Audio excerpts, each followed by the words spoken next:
This is Indonesia, a land of immeasurable diversity, a land that offers vast opportunities. This is the nexus of hopes and aspirations from across the archipelago. Bersama, kami berikan kontribusi nyata lewat inovasi, karya cipta, dan pencapaian lain sesuai bidang ilmu. Dari UI, untuk Indonesia yang toleran, unggul, dan bermartabat. Welcome to Universitas Indonesia. Since our beginnings, Universitas Indonesia has been continually evolving and building upon our achievements. We have become the biggest, best, and leading university in Indonesia and also Asia.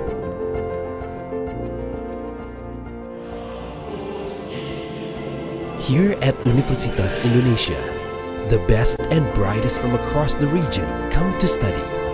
From diverse backgrounds, we build an intellectual community that enriches and enhances humanity. For superior generations, Universitas Indonesia provides world-class learning facilities.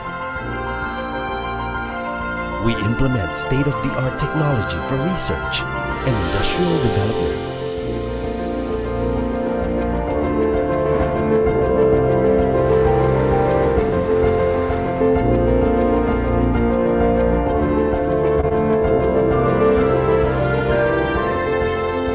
Our campus is accessible to all, also to the disabled.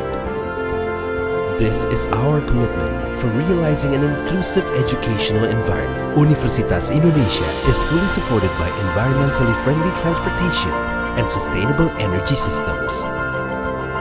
We take pride in being a green and sustainable campus. Universitas Indonesia partners with relevant stakeholders to facilitate and provide ease of comfort for day-to-day activities for all our academic community.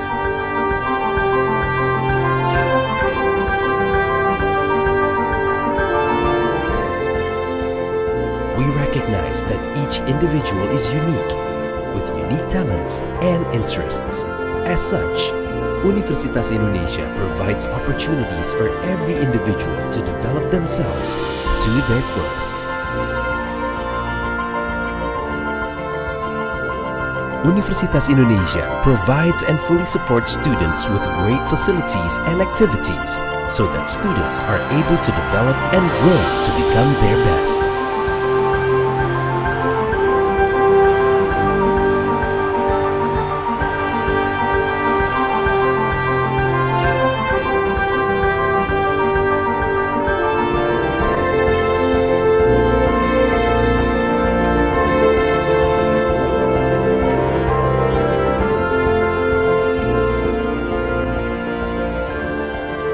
Together, we embrace our diversity to grow the future together.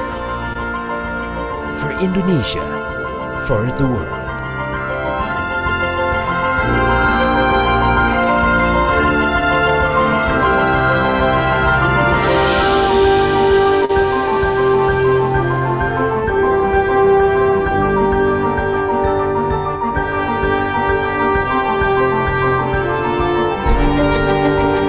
Universitas Indonesia, unity in diversity.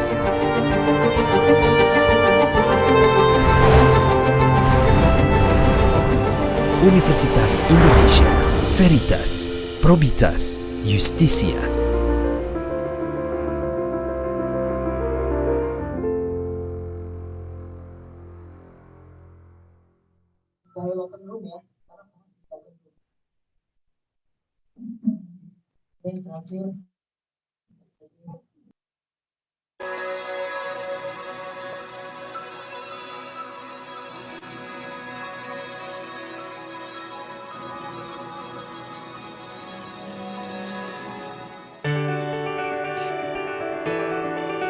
Asia, with its vast and steady growth, has turned itself into the leader of global economy.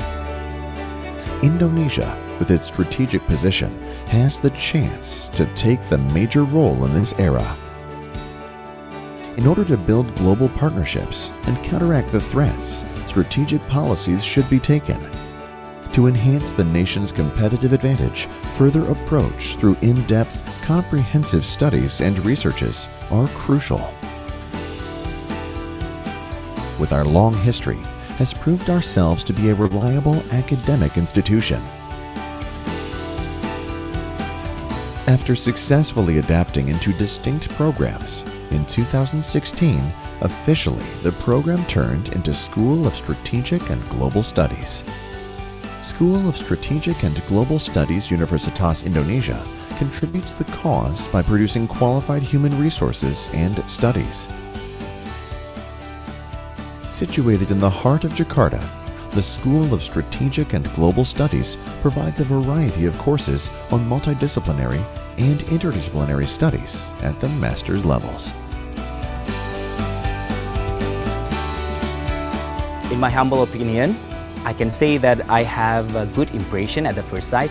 An atmosphere and ambience here support us to gain more and achieve more other than merely classes and handouts.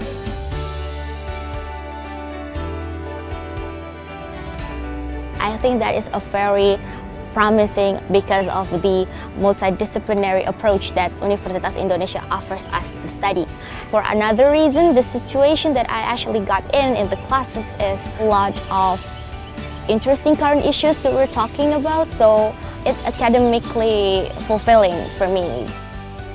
With dedicated and qualified lecturers from academic and practical background, School of Strategic and Global Studies Universitas Indonesia produce scholars and practitioners that will ready for global challenges.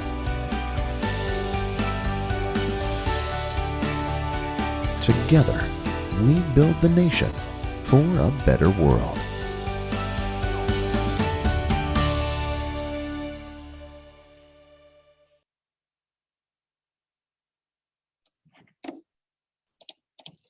Excellencies, ladies and gentlemen, good afternoon from Jakarta, Indonesia. And good morning and evening to those of you in different time zones. Welcome to 3-minute thesis competition, TMTC 2021, with a big theme, strategic and global innovative research ideas towards a breakthrough in global impact for society and environment. The School of Strategic and Global Studies, Universitas Indonesia, proudly presents the TMTC 2021 as an academic event for the postgraduate students to share their strategic and innovative research ideas to the large non-specialist audience. To all of our participants and audiences in both Zoom and on YouTube, the Committee of TMTC 2021 will be intensely communicating with you through the chat room. To maximize enjoying today's event, we suggest the Zoom participants and audience to set your Zoom view in a presenter mode instead of a gallery mode. I am Victorina Arif. And I am Sasongko Jati, live from Universitas Indonesia Salemba Campus, Jakarta. It is a great honor for us to be the masters of ceremony for this event. We are pleased to inform you that among us here, we have excellencies,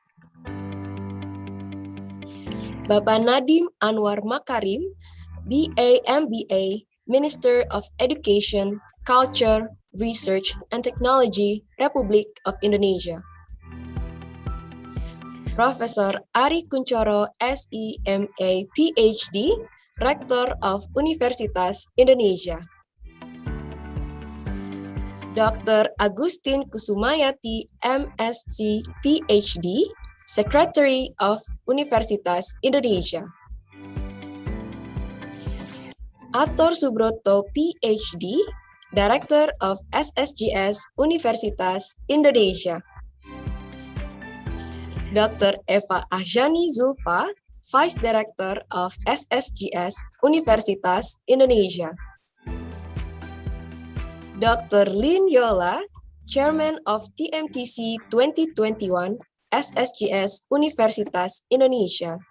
And not to forget all of the deans, directors, vice deans, vice directors, and heads of departments. And today, we are grateful to have the honorable judges, Emeritus Professor Lakshman Visanayake from University of Colombo, Sri Lanka, Associate Professor Dr. Timothy O. Adekunle from Hartford University, USA, Dr. Claire E. Brolan, PhD, MA, LLB, Hons BA, the University of Queensland, Australia, Dr. Quentin Tembi, of Monash University, Indonesia, Dr. Satar Imamian, Sigma Research and Consulting, the Netherlands. We are also pleased to welcome today's moderator, Bapak Ibrahim Khalilur Rohman, SE, MSE, PhD, Lecturer of SSGS, Universitas Indonesia. Now let's welcome the 14 shortlisted participants of TMTC 2021. Aidal Masrura, Universitas Indonesia. Ihsan Gifari, Universitas Indonesia. Amirah binti Kamal Azizi, University Malaya. Lukman Hakim, Universitas Indonesia. Nofrida, Universitas Indonesia. Sriharsha B.S., the Indian Institute of Technology, Bombay. Andina Mega Larasati, Universitas Indonesia. Farhan Hibatullah, Universitas Indonesia. Divya Darshini, University Malaya. Raditya Juliantoro, Universitas Indonesia. Pamela Cardinal, Universitas Indonesia. Tamila Talasbayeva, Nazarbayev University. Resi Kurota Aini, Universitas Indonesia. Priya Mohan, University Malaya. Your Excellencies, ladies and gentlemen, today's event is live on Zoom and is broadcast live on YouTube in the official SSGS Universitas Indonesia YouTube channel International Collaboration. To our dear audience on both Zoom and on YouTube, we would like to inform you that during the event, we will have a voting session for the Audience Choice Awards. Of course, stay tuned and don't forget to give your best support for your favorite participants. Your Excellencies, ladies and gentlemen, before we proceed further, now we will have the national anthem of Indonesia. Full salutations.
Now we will have a message from the chairman of TMTC 2021, Dr. Lin Yola.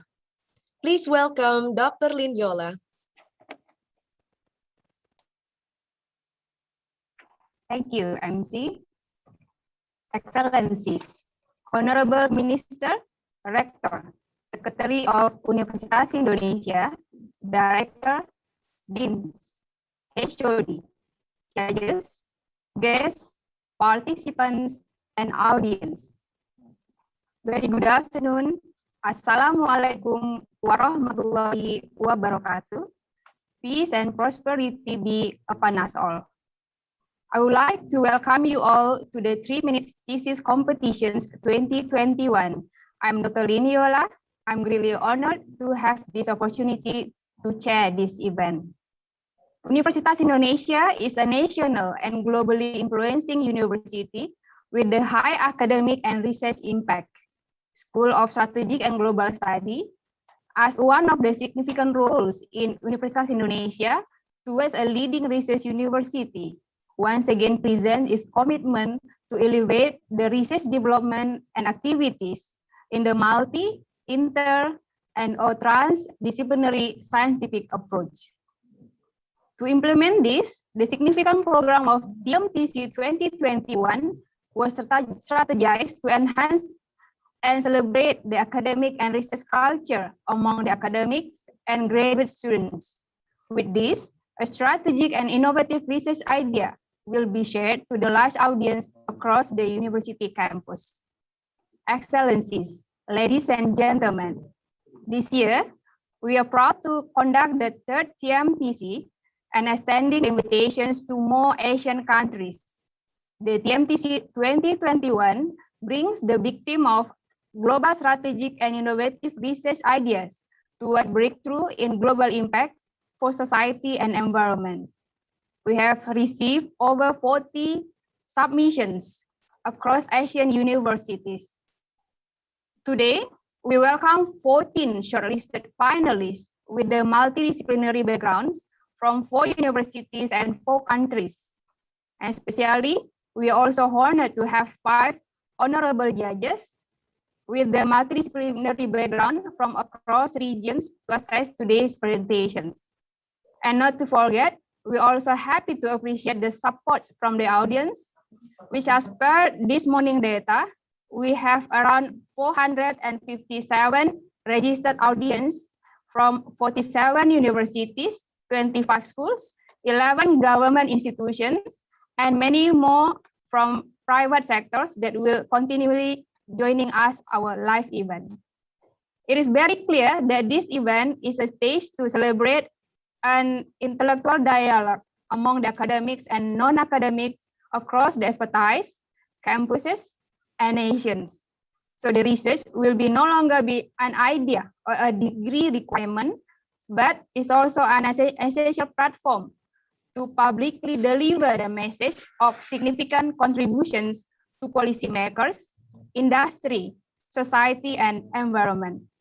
For sure, in the future, we hope that this platform could be extended to the higher level and scales, including the PhD programs and other countries from other regions. Ladies and gentlemen, our sincere gratitude to our rector, our director, our vice director that constantly and fully support the innovations in our beloved graduate school. To all layers of actors, HOP, lecturers, students, staffs, judges, guests, audience, and of course, the IC teams of SSGS UI, the honor of the success of this event, it is all yours. To the participants, congratulations that you have reached to this stage. To the winners, you will be part of the history of the TMTC 2021. Congratulations in advance. That's all from me. Enjoy today's event. Thank you. Assalamualaikum warahmatullahi wabarakatuh. Thank you, Dr. Yola. Now moving on to our next agenda, opening remarks for TMTC 2021 from Director of Universitas Indonesia, Professor Ari Kunchoro, S.E.M.A. PhD. Professor, the floor is yours. Assalamualaikum warahmatullahi wabarakatuh. Om Swastiastu, Namo Buddhaya. Peaceful greeting to all of us. Your Excellency, Minister of Education, Culture, Research, and Technology, Republic of Indonesia.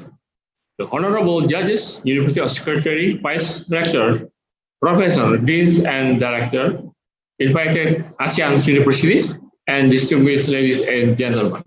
As Indonesian perform higher education, Universitas Indonesia keep its commitment to develop and innovate academic and research activities in every field to answer the increasing complexity of issues in human life. The School of Strategic and Global Studies, with its significant role as a postgraduate school in Universitas Indonesia, has a strategic position for achieving this target.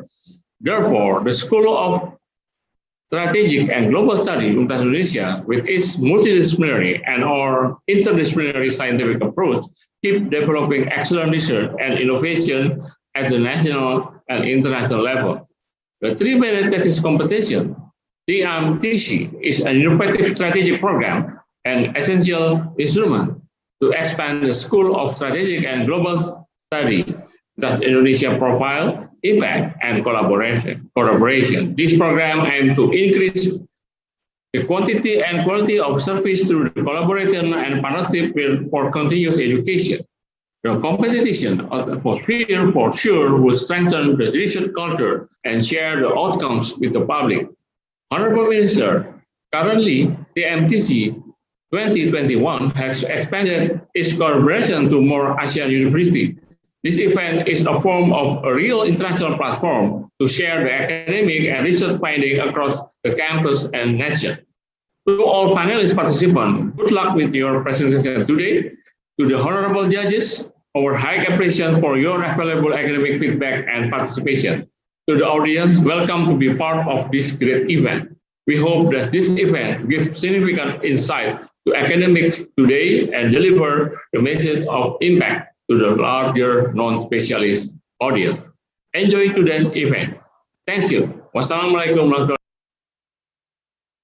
Thank you, Professor Ari Kunchoro, for the remarkable remarks. As word of Prof. Ari Kunchoro highlighted, this event of TMTC 2021 is brought to you with the significant objective of strengthening the academic and research culture and sharing the strategic and innovative idea across the campus. Let's moving on to our next agenda.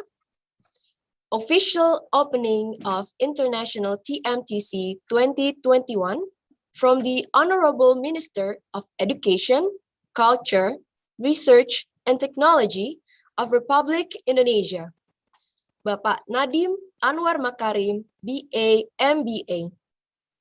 The speech will be conducted in Bahasa as a respect to our official national language. For the English subtitle, please activate your live transcription button in your Zoom setting. Bapak Nadiem Anwar Makarim, please, the floor is yours. Assalamualaikum warahmatullahi wabarakatuh. Salam sejahtera bagi kita semua. Om Swastiastu, Namo Buddhaya, salam kebajikan, Rahayu. Yang saya hormati Rektor Universitas Indonesia, Bapak Ari Kunchoro, Direktur Sekolah Kajian Strategik dan Global UI, Bapak Ator Subroto, keluarga Sivitas Akademika UI, Ibu dan Bapak peserta kompetisi, dan para hadirin yang berbahagia. Konsep pelajar Pancasila yang saat ini menjadi tujuan dari Merdeka Belajar sebenarnya tidak hanya berlaku untuk para pelajar. Keenam profil pelajar Pancasila yaitu beriman bertakwa kepada Tuhan Yang Maha Esa dan berakhlak mulia, 2. Berkebinekaan global, 3. Gotong royong, 4. Mandiri, 5. Bernalar kritis, dan 6. Kreatif. Merupakan nilai-nilai yang perlu dimiliki oleh semua insan akademisi di Indonesia, mulai dari PAUD sampai pasca sarjana. Karena bagaimanapun ilmu yang tinggi harus diimbangi dengan karakter yang baik dan kompetensi-kompetensi yang relevan. Karena hanya dengan keseimbangan itulah pengetahuan yang kita pelajari akan bermanfaat bagi masyarakat luas. Ibu dan Bapak peserta kompetisi, saya mengapresiasi inisiatif Sekolah Kajian Strategik dan Global UI untuk melaksanakan 3 Minutes Thesis Competition untuk ketiga kalinya pada tahun ini di tengah masa pandemi. Gagasan kreatif sangat kita butuhkan sebagai bekal kita untuk bangkit dan membangun masa depan yang lebih baik. Ini adalah waktu yang tepat bagi kita untuk merancang perubahan transformatif di beragam bidang, mulai dari ketahanan nasional, budaya, pendidikan, dan lain-lain. Kami di Kemendikbudristek telah dan akan selalu menjadikan riset dan inovasi sebagai landasan pengambilan keputusan dan perancangan kebijakan.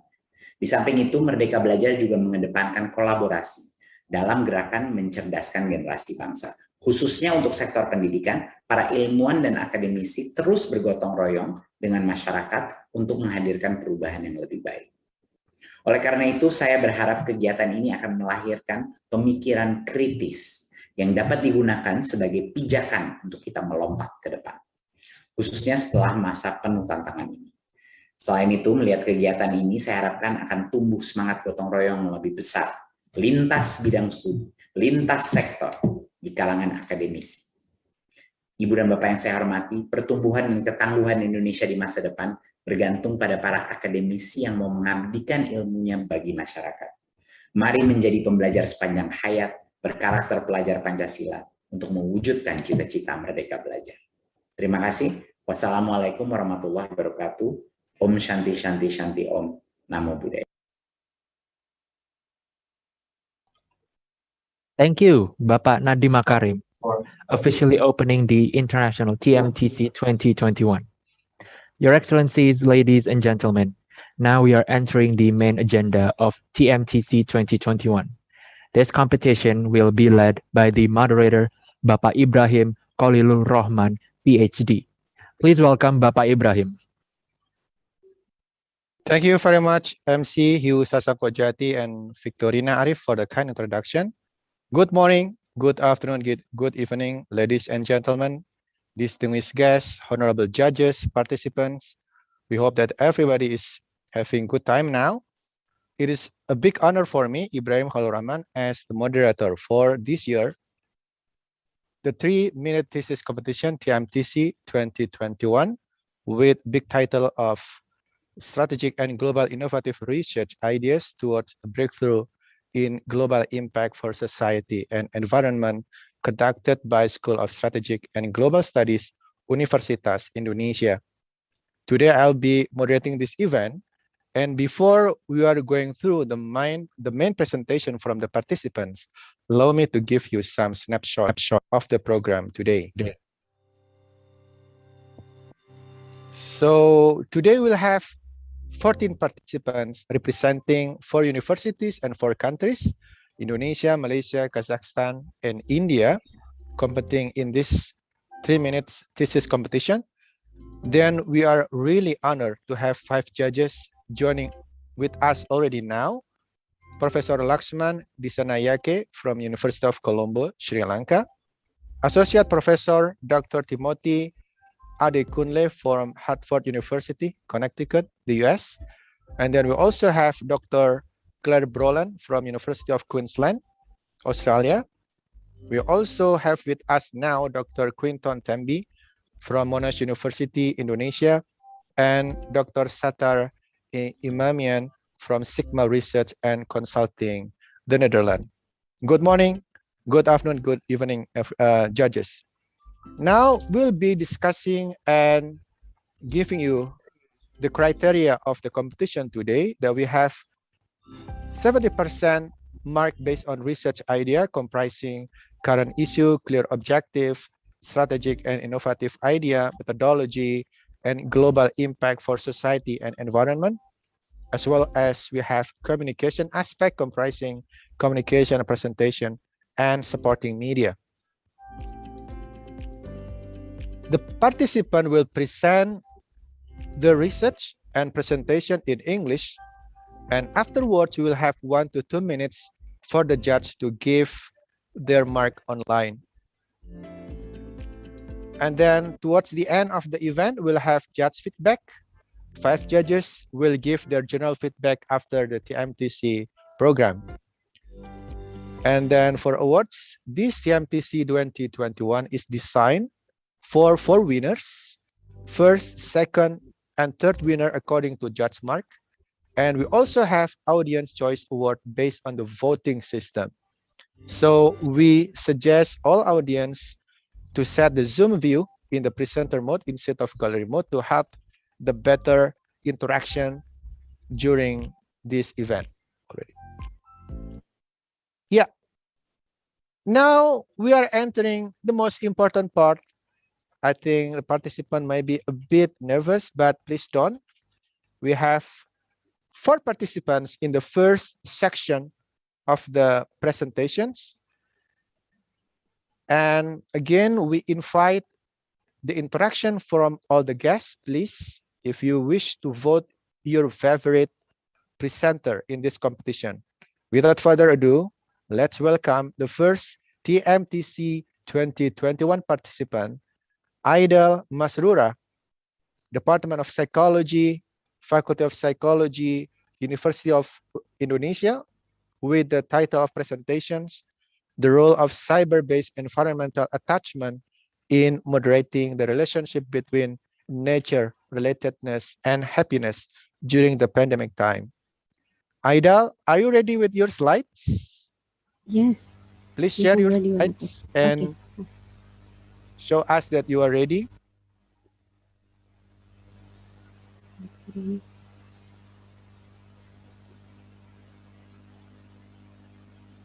Right? Time? Are you ready? Yeah. Is 3. it clear? Yeah, it's already clear and readable from here. So you're ready, yeah? IT, please. 3, 2, 1, go. Hello, everyone. Have you noticed that nature are rarely hand in hand with the development? Well, this research found something.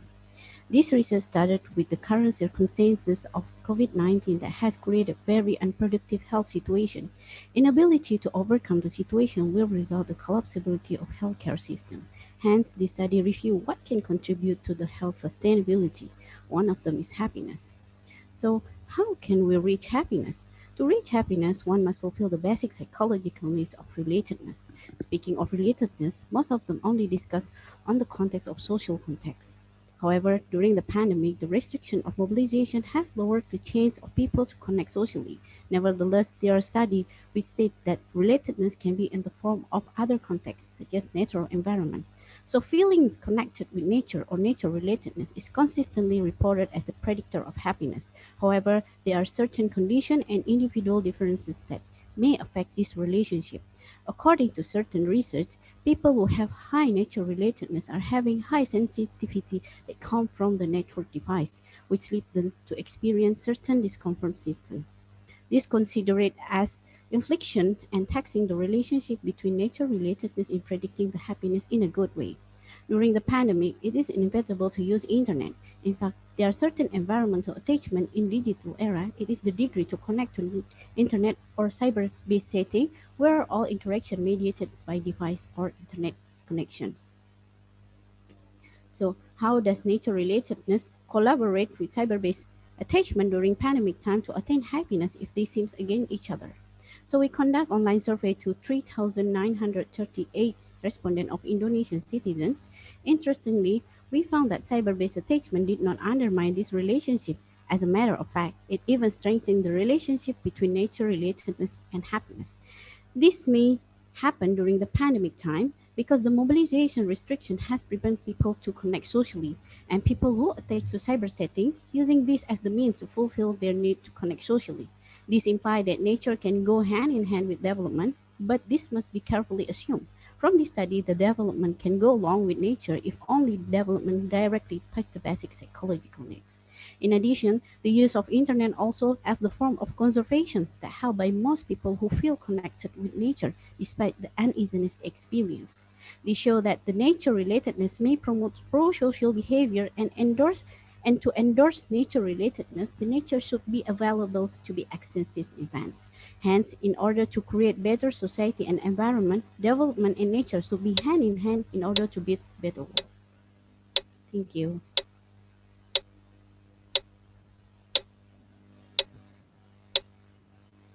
Thank you very much, Idol, for very timely presentations, happiness and nature interrelatedness. Now we have time 1 to 2 minutes for the judge to filling up the online marking. Please, judge. Please kindly show your thumbs up when you finish with the online marking so that we can move on to the next participants.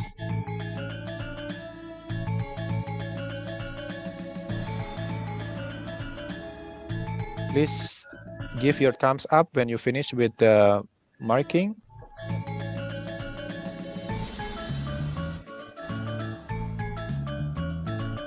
Thank you, Dr. Satar.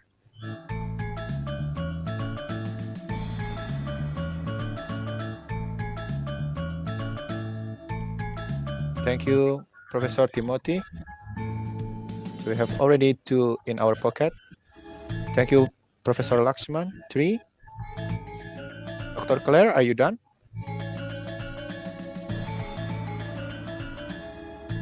Okay. Thank you very much, Judge, for filling up the mark very quickly on time. Now we are good to go. We would like to welcome the second participant in this very prestigious event. The second participant will be Ihsan Gifari, representing Department of Japan Area Studies, School of Strategic and Global Studies, Universitas Indonesia. And the presentation title will be Japanese Online Media Subjective regarding the issue of prohibition of entry and leaving Japan during COVID-19 pandemic.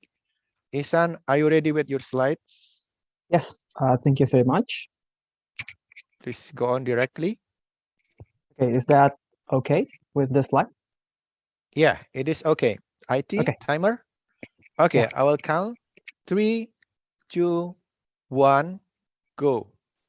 Amidst the pandemic and lockdown everywhere we all been through, online newspaper are primarily used as our primary source of up-to-date news. I used to think that when I read news written by a known newspaper company, regardless of the language that they are using, the content of the news will be narrated and accurately the same. Let's say I subscribe to Asahi Shimbun, one of Japan's most prominent newspaper company. Whether they convey the news in English or Japanese, it will be the same, right? Well, not quite. In my master's study, I gathered news from the first time Japan entry-banned people from Hubei, China in February, to the time Prime Minister Shinzo Abe stepped down due to health concern in August 2020. Then, I collected news from Japan's conservative newspaper, Yomiuri Shimbun, and Asahi Shimbun, its progressive news counterpart, to see both sides of the story. Using the primary keyword entry ban or Nyukoku Kinshi on the search bar of both online newspaper, I analyzed the data using AI text mining application to find which keyword used the most on each side and narrative language. More simply, I want to know how both Japanese conservative and progressive newspaper narrated certain key figures and how the language used affect the narration.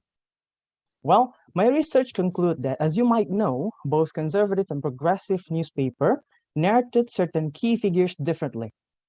In this study, how they narrated Shinzo Abe and Japan government. But what is interesting is there are also differences in how both news narrated Japanese and English content.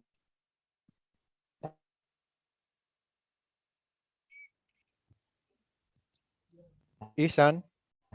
In the Japanese, both need them the English content. Now, this will create a different level of understanding of a certain key figures, not just from conservative versus progressive, but also on Japanese reader versus international readers of what happened in Japan. So, what can we learn from this? As we stand in the age of algorithm, many companies tried hotcasts on their platform, creating this dissonance-free environment into things we're interested in without hearing the other side of the story. That is why extreme mindset are more dangerous now than ever before. It is by design and something that we cannot run from. We can, however, listen from both sides, draw the line, and gain a better perspective of a certain issue. My name is Ihsan Gifari. Let's be more critical of the information that we get. Thank you.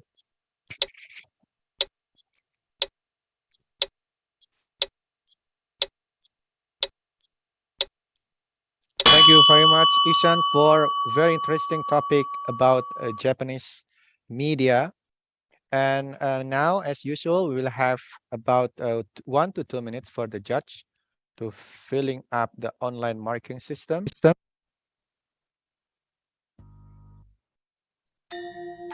As our routine, please just show your thumbs up when you finish marking. I noticed there were 3 seconds disconnection, but in general, we can listen the whole content of the presentation with just slight 3 seconds disconnection just some moment ago.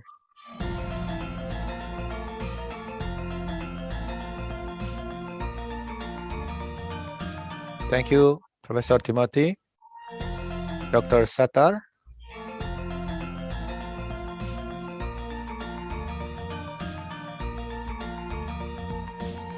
Professor Lakshman,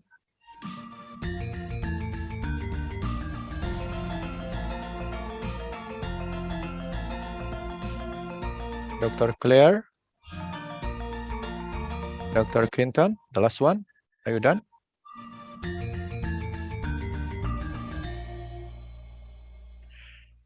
Thank you very much. I feel uncomfortable of pressing you, but we have to move towards the third presenter. And now, after Jakarta, we're flying to Kuala Lumpur for our next participant, Amirah binti Kamal Azizi, Department of Psychology, Faculty of Medicine, University of Malaya, with the presentation title, Low-Cost Solution for Mobile Hearing Screening. Hello, Amirah, are you ready for your presentation? And let me share my slide first. Yes. Full screen, please. IT, are you ready? Yeah.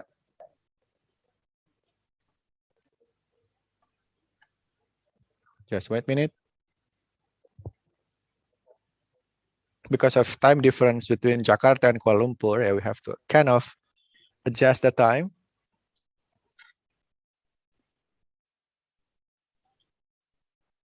Okay, I count 3, 2, 1, go. Hello, everyone. Have you ever met someone with hearing problems? Maybe your family members or friends? Well, if you have, you will know how challenging it is to have a meaningful and smooth conversation with them. They will ask you to repeat your words multiple times, and most of the time, they might misunderstand your true meanings. In April 2021, WHO reported that nearly 1.5 billion people worldwide suffer from hearing loss, and about 26% are from Southeast Asia. To make things worse, 80% of these individuals do not have access to proper intervention due to accessibility and financial issues. Early detection of hearing loss could minimize any long-term impact related to social communication, employment, and mental health. Such detection is usually carried out through hearing screening programs. However, a typical screening program requires expensive equipment that may cost thousands of dollars. On top of that, these tests also require bulky soundproof rooms that are difficult to transport. This poses a major challenge, especially when mass hearing screening programs were to be conducted in remote areas. However, recent advances in technology can cause this worry to go away. Audiometer applications can now be installed in any portable devices, such as smartphones, computers, or tablets. To run a hearing test using these devices, suitable earphone that can produce enhanced sound output signals, while at the same time reduces the ambient noise during the testing, must be properly selected. With this arrangement in place, bulky and expensive sound rooms are no longer needed. My study aims to establish the use of consumer insert earphone and compare its performance with the standard audiometric headphone. To put it simply, I hope to discover through my study that this low-cost consumer earphone can produce similar output as standard equipment, thus enabling screenings to be conducted accurately. 3 years back, when I was working as a professional audiologist, conducting hearing screening tests on army veterans living in remote villages in Malaysia, I met a 65-year-old man who suffered from severe hearing loss during his military service. As a result, he became unemployed for his entire life. When I asked him why did not he sign up for a hearing test earlier, he said he did not even know about hearing tests until I went to his village. If only there were portable, affordable, and timely screening and intervention method back in his days, I believe his life would have been different. Thank you.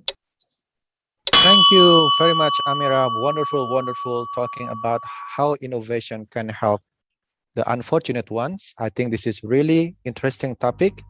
And again, it's time for the judge to filling up the mark online. Please judge.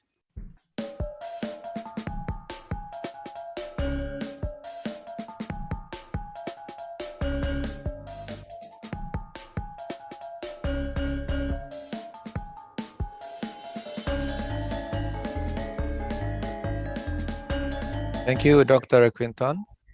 Very rapid now. Dr. Timothy as well. I'm not pressing now, I'm waiting. Just reminding. Okay. Thank you, Professor Laxman.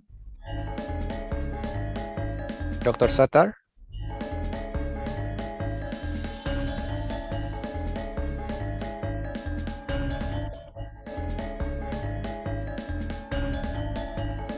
Dr. Claire, are you done? Yeah, thank you very much. So from the medical invention, we are back to nature. For the next participant, we would like to invite Lukman Hakim from Department of Literature, Faculty of Humanities, University of Indonesia, with presentation title, Preserving Nature Through Ulur-Ulur Ritual, a Challenge and Solution to the Environmental Issue. Are you ready, Lukman? Okay. Please share your screen and presentation. Okay, wait. Yes. Right. Time? Ready? Okay. We start. 3, 2, 1, go. Global society is concerned by global issues such as climate change, the rise of the sea level, or any environmental degradation issue. To respond to this, big companies create sophisticated technology and government try to implement innovative policies. But what if I tell you that this global issue can actually be overcome by more effective, cheaper, more local, but underrated solutions? Local wisdom. Ladies and gentlemen, let me take you to Tulungagung, East Java, Indonesia, to visit one of the remaining agricultural ritual, namely Ulur-Ulur ritual. This ritual is a manifestation of gratitude of farmer in 4 villages to the water of Purut Lake as the main source of irrigation to their rice fields. Through the years, this ritual has been a vital part of society and contributes to preserving the Purut Lake and its surroundings. Purut Lake now is one of the last surviving water resource in Tulungagung. This ethnography research finds out that the strong belief of the local towards the sacredness of the ritual and the lake has created very effective protective system. Local people believe that Purut Lake and its surrounding is protected by a mystical figure called Eyang Cigangjaya. This belief successfully preserves the forest, the lake, and the species living there. This belief is transmitted and reinforced by Ulur-Ulur ritual. However, this ritual is not challenged by social change. Puritanism opposed the ideology of the ritual. The society considered that this ritual is not in line with their new ideology. As the consequence, this ritual is gradually left by a local. The young generation tend to stay away from the ritual. Unfortunately, this complex problem is translated simply by allocating more money to the ritual and transform this ritual to be a tourism object. This solution, of course, doesn't address the root of the problems, which is the ideology itself.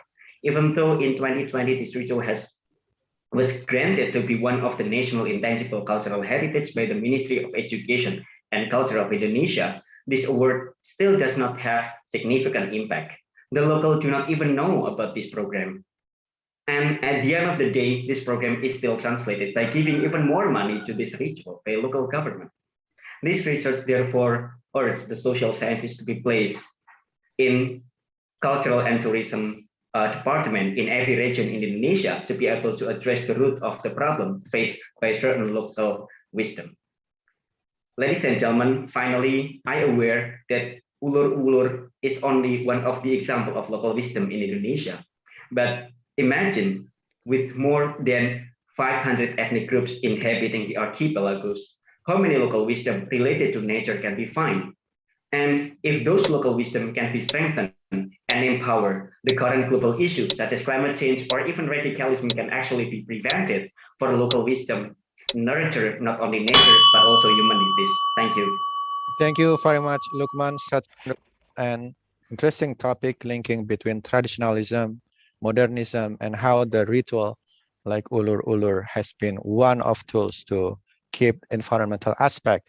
So again, Judge, it's your time now to fill up the marking.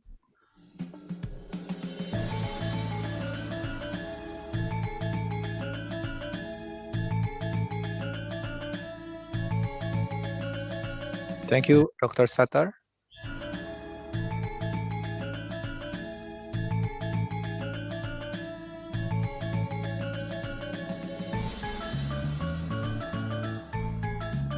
Thank you, Dr. Timothy. Thank you, Professor Laxman.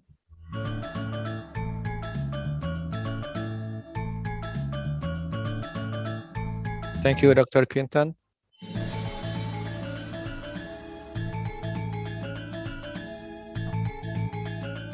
Thank you, Dr. Claire. So thank you very much, judges, for always on time in marking the participant. And now we have 5 minutes break.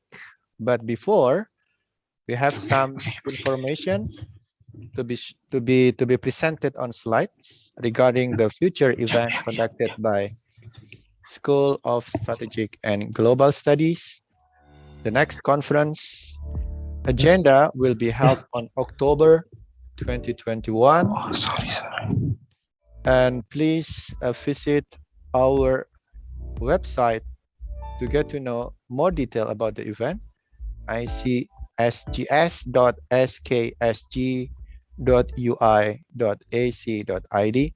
And you can also reach us in the email address shown in the slide to better understand about the next agenda of conference. And this is call for abstract, which will be circulated soon so that you understand that the topic and the track of the conference. You can also see the deadline of submission and the conference agenda. To get more detailed information, please contact us in the email address or just visit our website. Now we'll have some video performance from our fellow students at the University of Indonesia to accompany you during the break time. But next presenter, be ready because you will be presenting your slides just after the break.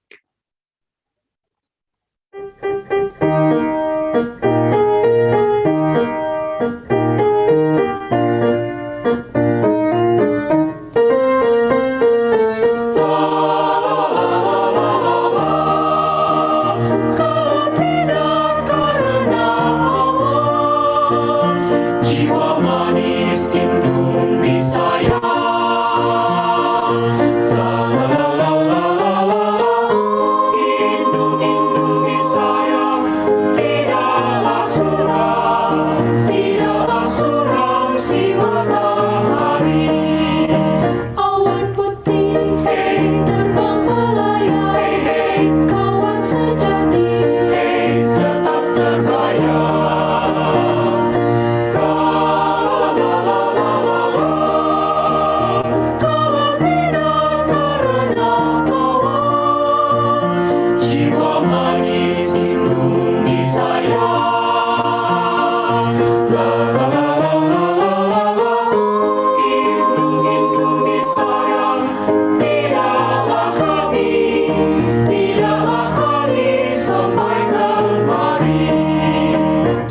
bercuci di pinggir sungai, kawan sejati tak bisa luntur.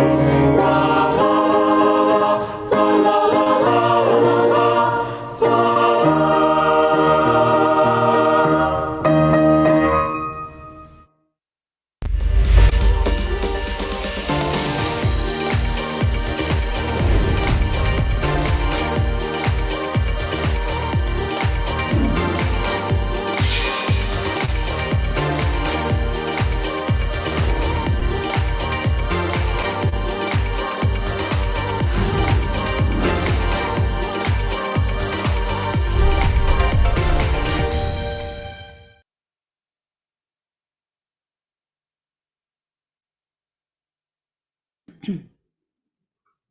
Thank you very much and welcome back again here.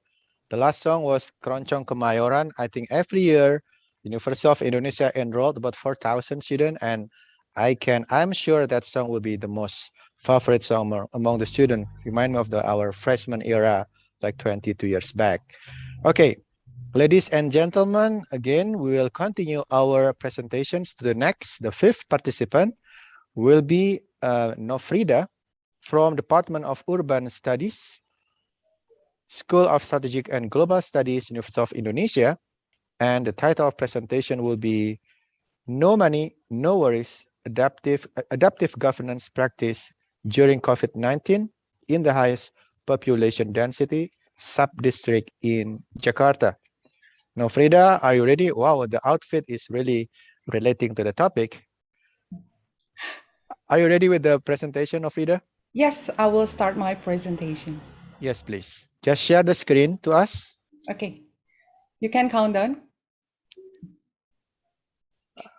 Okay. Yeah. Time. Are you ready? Yes. Okay. 3, 2, 1, go. Assalamualaikum. Good day, everyone. How do you feel after living in the pandemic situation after almost 2 years? Yes, we are all struggling, right? Indonesian government is also overwhelmed to provide adequate health services due to the increasing number of infected people. And also, the decline in economic growth increased the number of unemployed and the poverty rate. Now, what do you think? COVID-19 will be in a very dense settlement area where social distancing is just about impossible.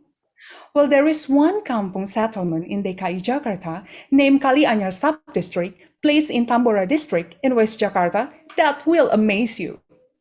Kali Anyar's density is 5 times denser than average area in Jakarta, where people are required to do washing and latrines collectively.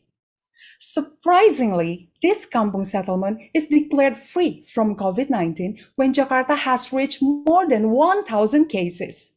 And up to now, the deployment of COVID-19 is still relatively low. This fact prompted me to find out more about how they can survive and how they manage the situation.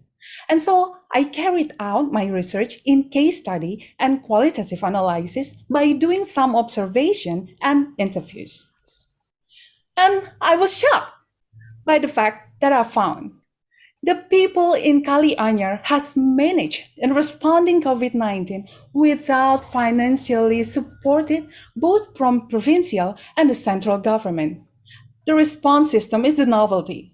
Starting with the leader will of the Lura as the sub-district head, empowering his own social network, encouraging every stakeholder in Kali Anyar to take part initiating voluntary action. From the spirit of togetherness, the collaboration and the collectivity evolve the good governance mandated by law to a new form of governance, namely adaptive governance. This practice also shows that effective adaptation and management starts from the smallest unit of the administrative area. Finally, this adaptive governance should be globally concerned to face future challenges. And so, if we hold on together, no monies will be no worries. Thank you.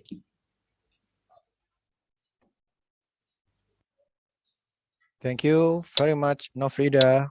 Still have some seconds left, actually. You're very efficient in presentation. So thank you very much for very interesting topic on how COVID-19 pandemic impacting social and poverty in Jakarta. So Judge, it's your time.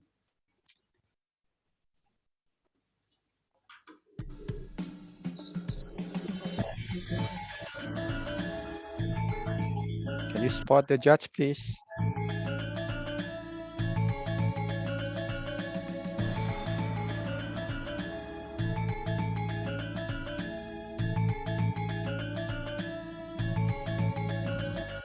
Thank you, Professor Timothy,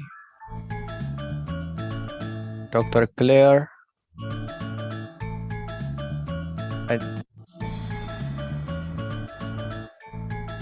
Professor Lakshman.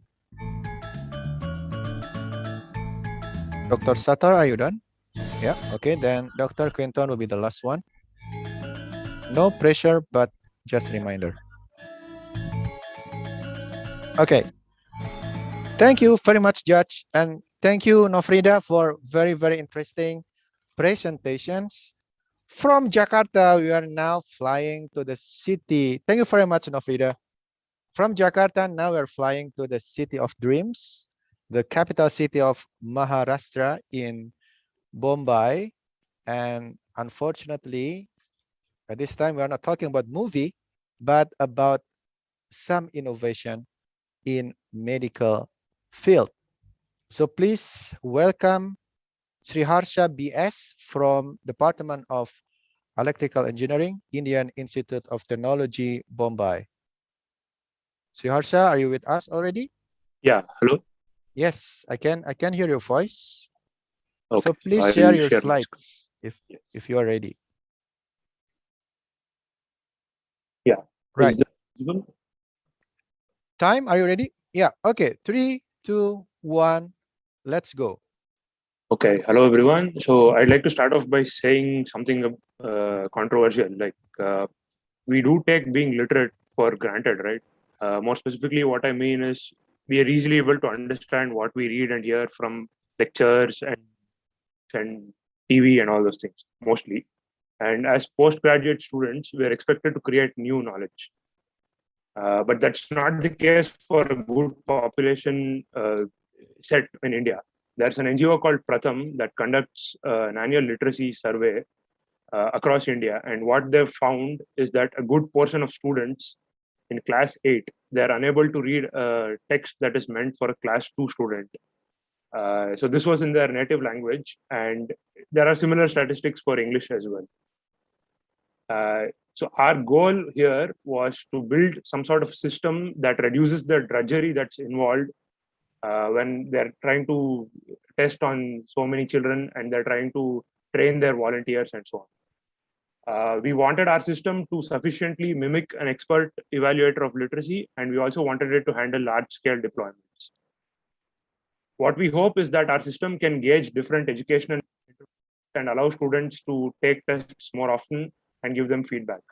But we faced certain challenges. The first big challenge is there's a scarcity of labeled children's speech data, and the environments in which the children reside, it's very noisy. Right. So the crux of the work that I did was to leverage some sort of adult speech data to build a baseline model. Then we used some transfer learning techniques to enhance this baseline model. This is where I was able to make a few key contributions. This involved retraining our baseline model on different segments of the same data, and that really improved the system's performance. And we also studied some cross-lingual transfer learning as well. So coming to the inroads that we were able to make.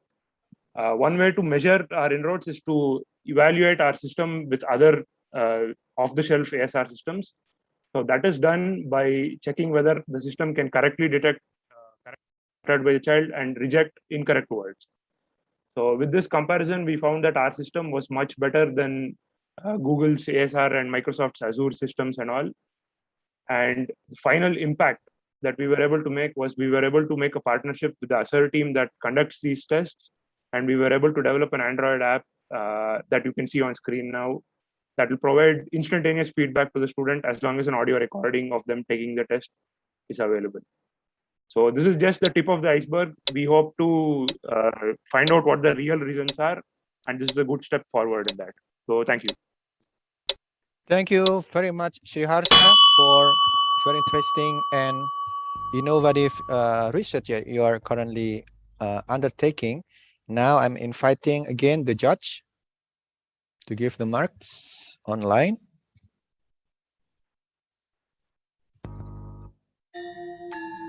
Please spotlight the judge on the screen so we can see if they have already done the marking.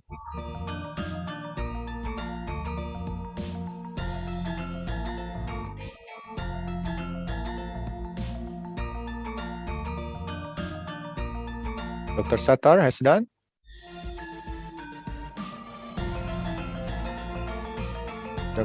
Professor Laxman already.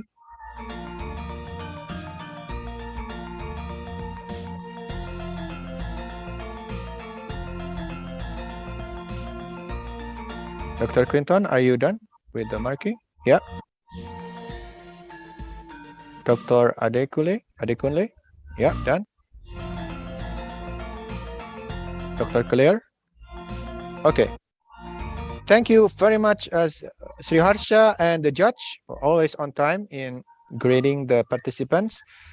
Before we move to the next participant, I remind all the guests, please help us to do the voting for the best presenter according to you, so that we'll have by the end of the event the winner based on the voting system. Thank you, judge, and we'll see you again in the next 4 minutes, I think. Now, the 7th participant, we are back to Jakarta, Indonesia. We would like to invite on the stage Andina Mega Larasati with the topic or the title of presentations, Villains Deserve the Hatred, the Ideological Extremism Model of Group-Based Hatred. And Andina is representing Department of Psychology, Faculty of Psychology, University of Indonesia. Okay. Thank you. Do you already see my screen? Not yet. Please do the full screen, please. IT ready? Okay. 3, 2, 1, go. Hate. What do you have in mind when you hear the word hate between groups? War and people killing each other? Indeed, hatred thus far is the strongest negative emotion that can lead to destructive acts. Unfortunately, it could appear in politics even in the absence of war, causing political intolerance, the growing polarization, hate speech, and crimes worldwide. But what is hate? Think of the people that you deeply resent. It all starts with a simple thought. We feel group-based hatred once we see an out-group as inherently evil and willing to hurt our group such that we could do nothing other than to get rid of or even destroy them. But why? Ironically, intolerance can occur for a moral reason, namely ideological extremism, or the extent to which citizens identify with an ideology that describes the ideal world order, regardless of its content. According to the ideological extremism hypothesis, it is characterized by a rigid and oversimplified worldview, causing intolerance against perceived opposing groups seen as morally inferior and threatening. This was based on separate studies, and the link to group-based hatred has yet been tested. So we tested a model in which moral absolutism, black or white thinking, drives us to seek certainty in strong and clear-cut ideology, making us prone to believe that the outgroup is conspiring against us, thus affirming that they are truly evil. Previous studies took the context of left-right ideology, but Indonesians are polarized in terms of whether public policy should incorporate religious or secular law. Speaking of which, the Indonesian Communist Party, or PKI, has long been hated, since they were largely depicted as evil, atheists, and anti-Islam. Though they have been banned and persecuted since 1965, some believe that they still exist. In fact, they are the most hated group in 2017, and those accused as PKI remain discriminated. So we surveyed 217 Muslims hated against PKI. The hatred was evident, with some people being accused as the new PKI, and was well explained by the model. Now, what can we learn from this? Hatred could be anticipated should educators promote a worldview that embraces the existing ambiguity and complexity in most things and people, instead of the good versus evil one that we used to learn in some fairy tales. We should also demand public figures and media to commit against dichotomizing and conspiracy narratives that nourish hatred towards certain groups. Researchers are welcome to further test the model in a more diverse ideological context. Then hopefully we could take the necessary steps to bring a healthier political climate. Thank you.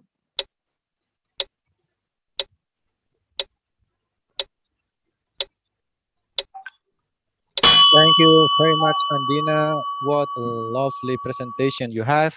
Usually when talking about this topic, we always have like, a serious way of communication, but your animation help us to understand the topic much easier.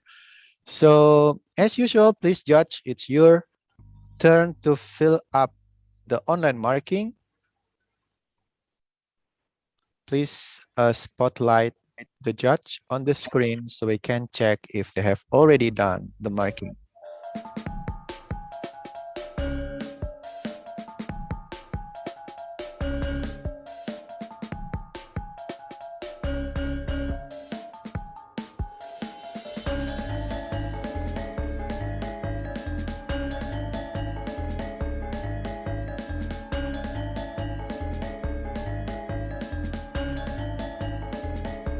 I don't see the judge yet. Please help us to spotlight the judge on the screen so we can check if the marking is already done.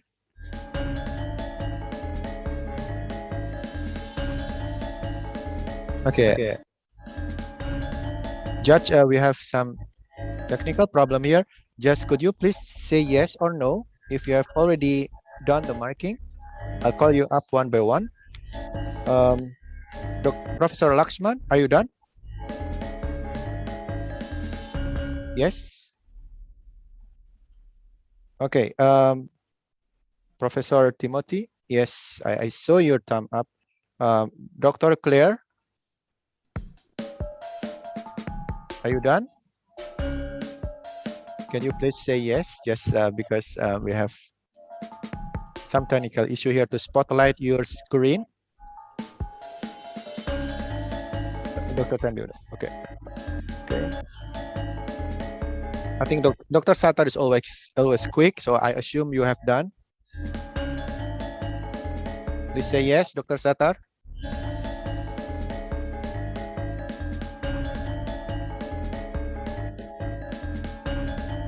Okay, now I can see you. All of you, please raise your thumb up if you're done. Okay, wonderful. Thank you very much. Just little trouble should not be bothering us. Thank you very much. Thank you. Thank you, Andina, for a very interesting topic, and thank you, Judge, for always be on time. Now, everybody is always, questioning or, have something curious about what's going on in Saudi Arabia. You always see that Saudi Arabia is a rich country. It's always, they never had problem with reserving their currency or their reserve and so on. But now we will listen to a very interesting topic about the updates of Saudi Arabia's economic liberalization through Saudi Vision 2030. And the presenter will be Farhan Hibatullah. Yes, sir. Yeah, he is a student at Department of Middle Eastern and Islamic Studies, School of Strategic and Global Studies, Universitas Indonesia. Farhan, are you ready? I am ready, sir. You are ready. Okay, good. Please share your screen so that we can see you are ready. Just wait a second, sir.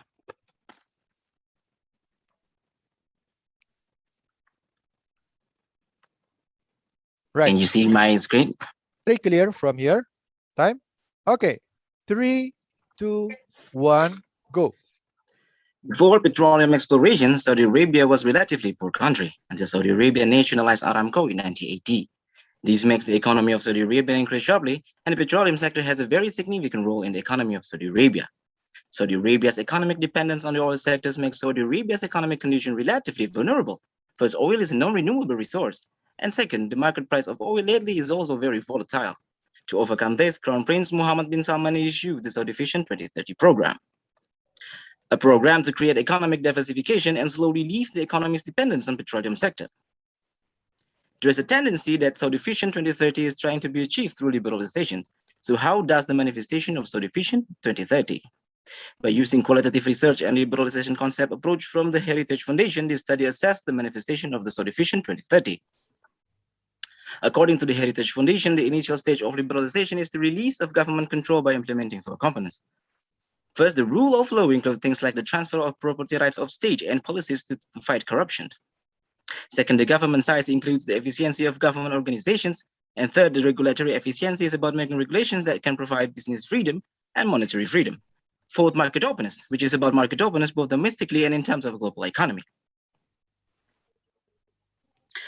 So Vision 2030, which was launched in 2016, has three main visions. The first vision is vibrant society, is an effort to change the social conditions of society to be more dynamic. And with a dynamic society, it is hoped that it can create a social climate that supports the future of Saudi Arabia. One of its manifestations is opening up the entertainment and tourism sectors. This was done in conjunction with easing the application of religious values, and this is one example of the application of regulatory efficiency. The second vision is thriving economy is an effort to develop the economy both in the oil and gas sector as well as in other sectors. Aramco's IPO and Neo Mega project as real steps for economic liberalization in order to create economic diversification. These two things reflect the components of rule of law, regulatory efficiency, and market openness. The third vision is ambitious nation. Is an effort to implement good governance. The Kingdom of Saudi Arabia established the Council of Political and Security Affairs and the Council of Economic and Development Affairs. The purpose is to increase the effectiveness of government performance and also speed up decision-making process. The policy reflects the government size component. In order to manifest good governance as an important part of the ambitious nation vision, Saudi Arabia also takes serious attention to fighting against corruption. These reflect the application of the rule of law component. From the policies taken, it can be seen that Saudi Arabia is undergoing economic liberalization in order to manifest the Saudi Vision of 2030. This liberalization also has an impact on the social, political, educational, and cultural sectors. So it can be said that Saudi Vision 2030 is a breakthrough for Saudi Arabian society, which was previously known as a conservative nation. Thank you. Thank you very much, Farhan, for very on-time presentation, bringing up updates on what's going on in Saudi Arabia. It's a very interesting topic, I'm sure. And as usual, we'll invite our judge to give their marks online. Would you please spotlight the judge all together? I can only see Dr. Sattar in my screen. Okay.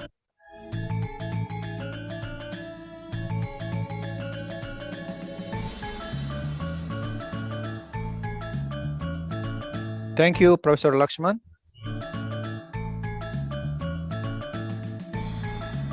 Thank you, Dr. Sattar.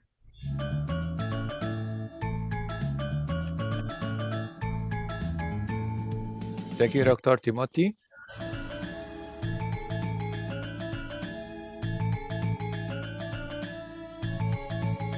Dr. Quinton.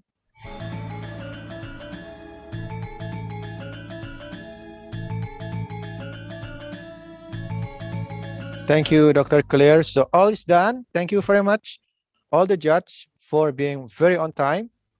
Now, as usual, we'll have 5 minutes break to see what's going on in the next agenda of our conference conducted by School of Strategic and Global Studies. So together with the conference event that will be conducted in September, we'll have writing coaching clinics in the program. If you're interested, if you see this program will be helpful for you to facilitate your research and a training academic career, please visit our website icsgsksg.ui.ac.id or contact us at the email address shown on the slide.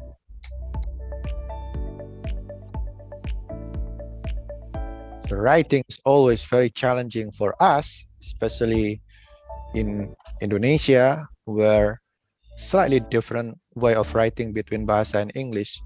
So I think it will be a very interesting topic for us, for everyone who is interested to enrich their writing skills.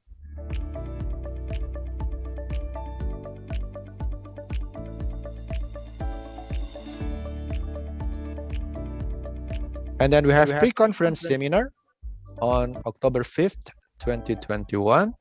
Again, please check the website or reach out email address shown in the slide for further detail regarding the conference in October 2021, conducted by School of Strategic and Global Studies, Universitas Indonesia.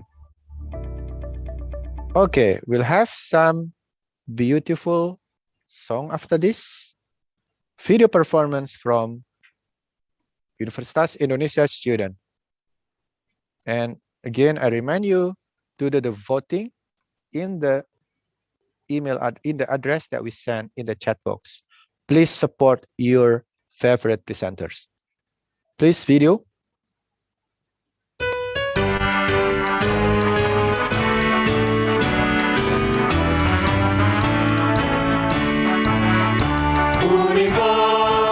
Universitas Indonesia, universitas kami, ibu kota negara, pusat ilmu budaya bangsa. Kami mahasiswa mengabdi cita, belajar ilmu pekerti luhur untuk nusa dan bangsa. Semangat lincah gembira, sadar bertugas mulia, berbakti dalam karya. Mahasiswa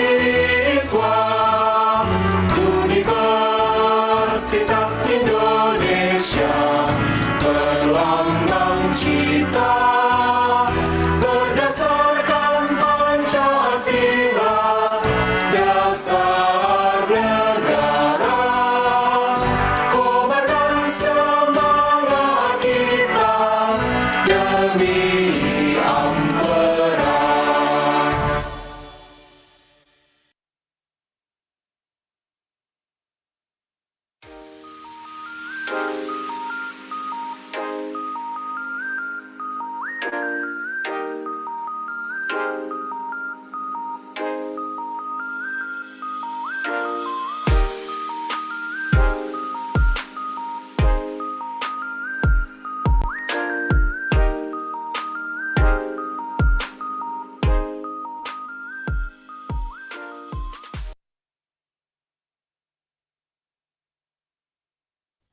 Thank you very much for still joining with us today. Yeah, right back. Thank you very much for joining us and stay tuned with our program. Welcome back, everyone.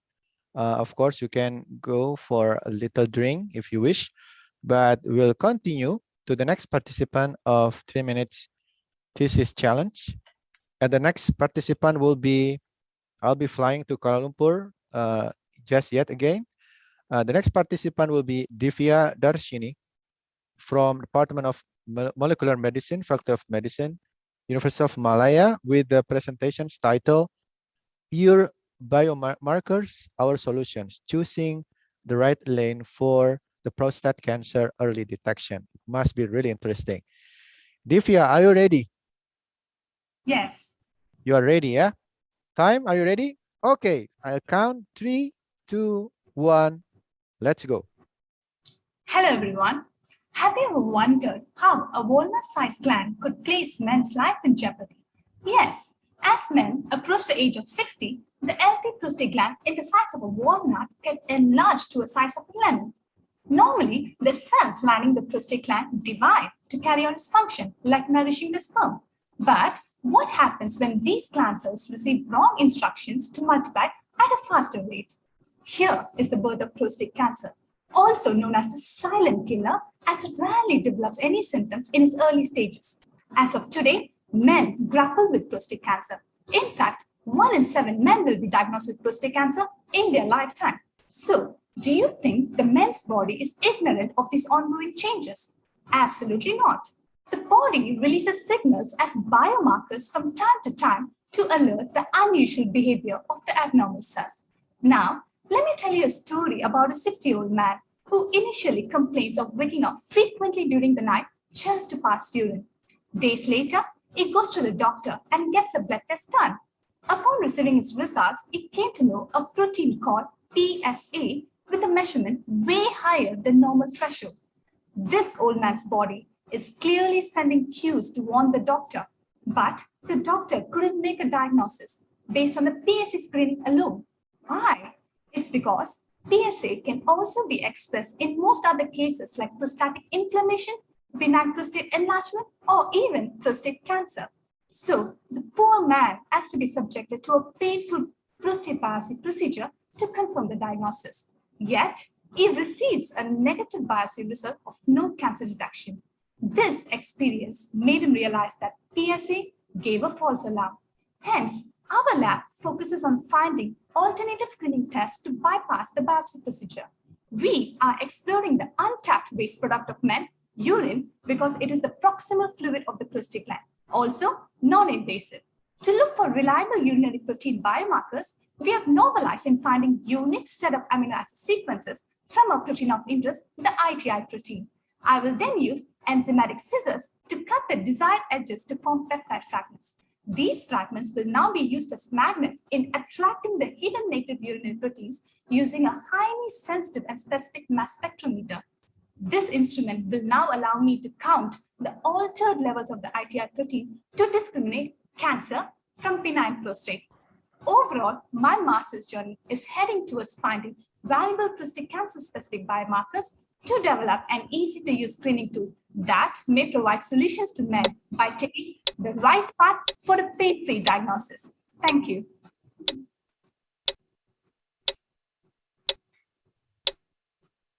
Thank you very much, Divya, for very interesting presentations about prostate cancer, the silent killer, as you mentioned. So, Judge, your time.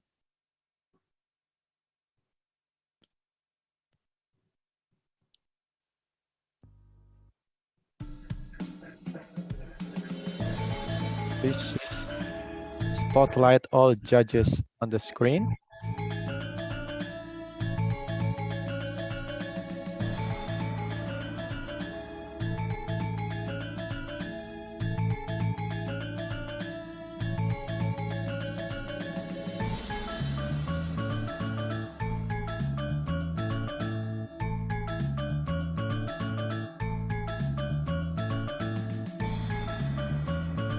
Okay. Okay. Dr. Timothy already done. Can you help me to check? Can you please help me to check who is done?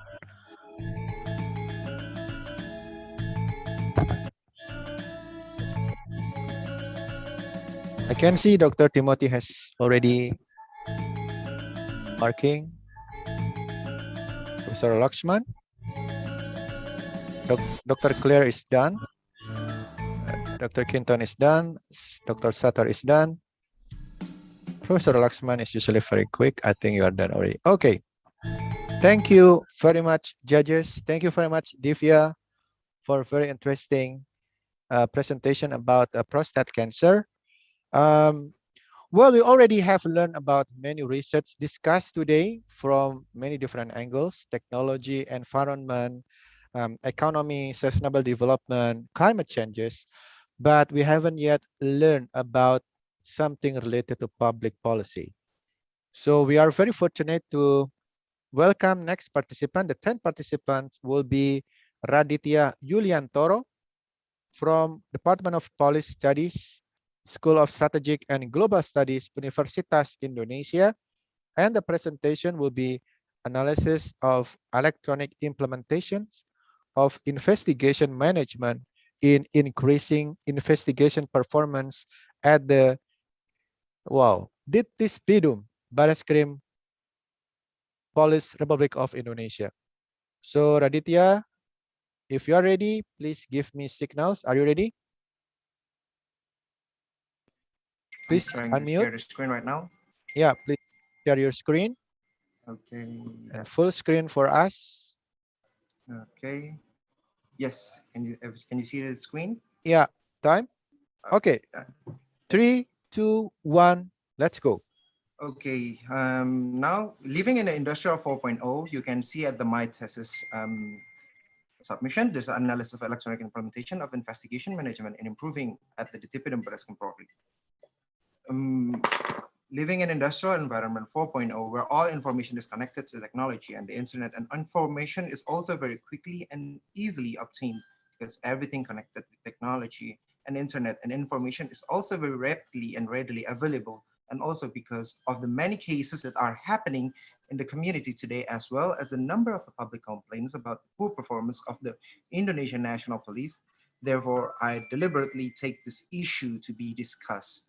This problem also arises because the Indonesian National Police now are still working manually, and the action are still ancient, and there is no data bank in the police right now. As you can see, this application is one of the breakthrough created by the Indonesian National Police. In its implementations, every users, in this case, investigator at the DTP dan Baris Krim Polri or police investigator throughout the Indonesia carrying out their duties must input into this application. Then all the data that has been inputted is finally stored into a server, Mabes Polri server. That is held directly by Indonesian National Police, where later this data can be accessed by all members of the Indonesian National Police and also by the public. In this case, only a certain amount of document can be seen. So that is the implementation. This application can also help speed up the performance of the case disclosure, data collections on cases, and this application is also as a monitoring work for investigator within the National Police and outside the National Police. In this case, investigator at the DTP dan Baris Krim Polri headquarters works using electronic application for investigation management to speed up and simplify the implementation of daily police activities. And also with this, we're hoping that the community can also check and see what we're doing, and what are we gonna do. In hope, in the use of this application in DTP dan Baris Krim Polri or Indonesian National Police can make a significant change or impact on the people in Indonesia, in this case, especially for the people who live in DKI Jakarta. And also the Indonesian National Police is carrying out daily activities in order to maintain security, order, and enforce the law fairly and upright. It should be and also be able to provide the good service throughout technology. This is because the era digitalization 4.0 has changed the way people think and behave. So that's why I hope with this application, people can maintain their likeness with the police and also can help the police with the community to stand and keeping the community more enforced, maintain security. Thank you.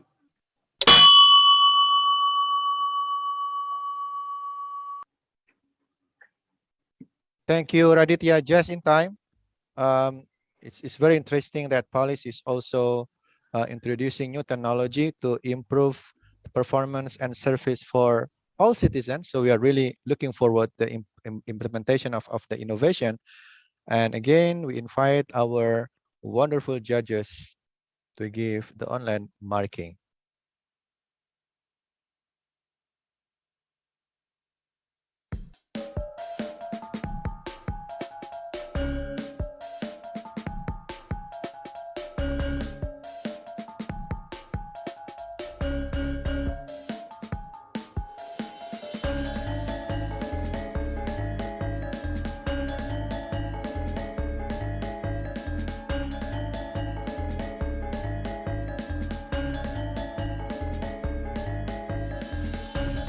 Thank you, Dr. Timothy, Professor Lakshman, Dr. Sattar.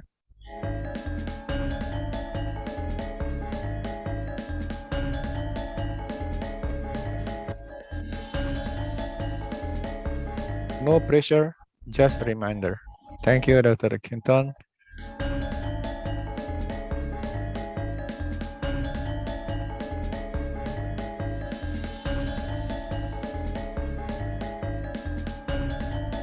Thank you, Dr. Claire. Okay, thank you very much, judges, for always, doing the task on time. So next, the 11th participant, Bhinneka Tunggal Ika. Who doesn't know? If you're Indonesian, you know that Bhinneka Tunggal Ika is pretty much the silver lining that can connect us all together. And now the 11th participant will be Pamela Cardinal from Department of National Resilience Studies. Good afternoon, Pamela. Hi, Mr. Ibrahim. Yeah, are you ready? Yes, I prepare my presentation. Yeah, Pamela will be presenting her presentation on cultivating values of Bhinneka Tunggal Ika in the education world national resilience perspective. Pamela is representing Department of National Resilience Studies, School of Strategic and Global Studies, Universitas Indonesia. Ready, Pamela? Yes, ready. Is the presentation already? Yeah, I see the slide. It seems like you are starting with video, or? Yeah, okay. Time, ready? Okay, 3, 2, 1, let's go. Thank you for the opportunity. Good afternoon, honorable judges and respected audience. Bhinneka Tunggal Ika is the motto of the Indonesian nation, reflecting the reality of Indonesian society, which is highly heterogeneous in terms of ethnicity, culture, language, and religion. Bhinneka Tunggal Ika is interpreted as being different, unity in diversity and plural conditions. Indonesia's pluralism is our wealth and greatness, but it also creates problems that must be addressed. In a super compound society, individualism and differences will complicate the integration of the nation. However, turning off differences in individual aspirations might kill potential and creativity. The obstacle is maintaining and developing diversity while keeping the spirit of togetherness as a nation and state. The fact there still exists intolerance, religious discrimination, actions of preventing the spread of other religions, and even preventing worship activities. Education is the crucial component in growing awareness, beliefs, and commitments to cultivating the values of Pancasila and BTI. The study examined how cultivating the value of BTI in the education world through the national resilience perspective. This research also studied its conformity with the applicable laws and regulations. The study uses a qualitative method with a multidisciplinary approach to national resilience. The purpose of this study was to determine the barriers and opportunities for cultivating the values of BTI in the education world. Since the biggest challenge in maintaining national integration nowadays is negative religious fundamentalism, other than separatism, thus this issue is very up to date. There are 3 expert panelists who share their insights regarding this topic, and also 5 junior and high schools as best practice models located in Jakarta and West Java. The results obtained are awareness of school values, which continuously maintain and practice to become a strong foundation for cultivating Pancasila and BTI values. Idealism and determination is strongest in independent schools or those established by individuals or community organizations that are concerned about values. Schools that emphasize school values will prioritize the cultivating of Pancasila and BTI value. However, public schools still need much attention from the government regarding cultivating values. Regarding consistency and suitability with applicable law, the central government policies are ideal, but the problem lies in the implementation and supervision. Legislations that applies in the regions must be aligned according to Pancasila. Zoning system versus minimum score system in admission, both are not ideal yet. The zoning system narrows the diversity of students, while the minimum score system hinders equity in the education sectors. Values education must start at an early age, and the concept of lifelong learning must be supported. Thank you very much. Thank you, Pamela, for very nice and timely presentation. And again, next we'll invite the judges to give the grading.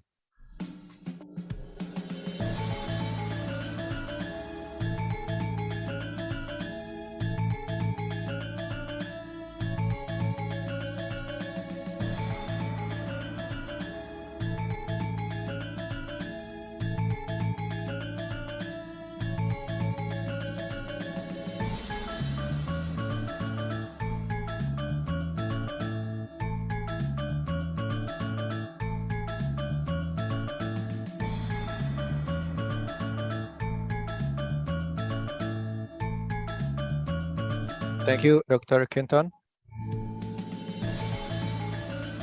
Thank you, Dr. Satar, Professor Laxman, Dr. Timothy.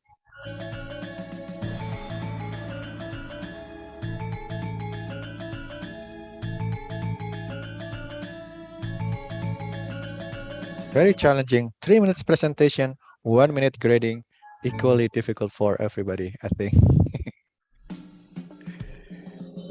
Dr. Claire, are you done? Okay, thank you very much for the grading. I am reminding you again, participants, distinguished participants, please do the voting so that we can determine by the end of the event the TMTC idol, which is evaluated based on the voting system. Next, the next participant, anything about Central Asia is always very interesting.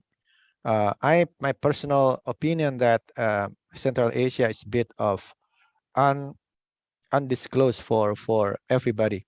So anything there is very interesting. The next participant would have been, bringing us a lot of interesting insight.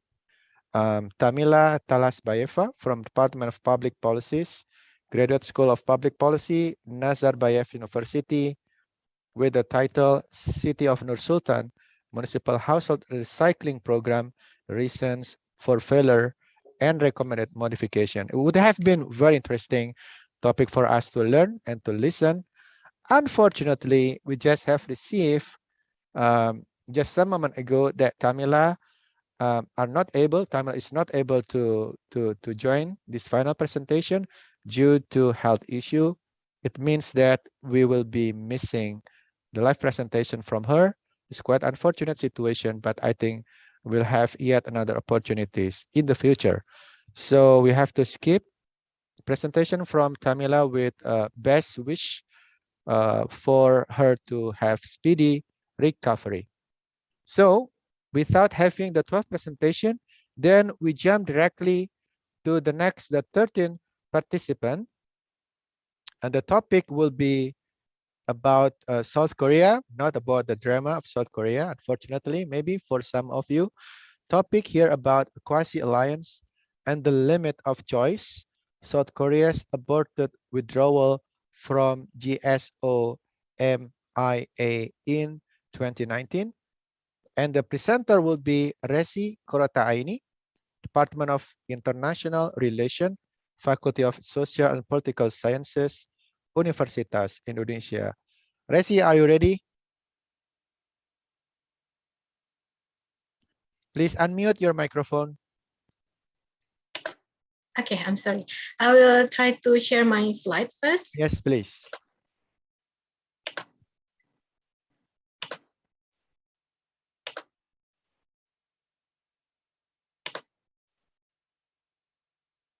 Can you see my slide and hear my voice clearly? Very clear voice. Very nice presentation slides. I will count the time. Ready? Time? Okay, 3, 2, 1, let's go. Okay, ladies and gentlemen, have you ever wondered why there is a war? Why sometimes states have to compete each other? And why they just don't cooperate to make this world a better place to live? The answer is every state have their own national interests that they need to pursue at international level. And one way to achieve that is by joining security cooperation. South Korea and Japan are two Northeast Asia countries that join a security cooperation called GSOMIA. It enables them to share directly information about nuclear activities and missile threat coming from North Korea. But historical animosity has led fractures in South Korea and Japan relations, until South Korea announced it plans to terminate GSOMIA in August 2019. But 3 months later, South Korea said that it would stay in GSOMIA.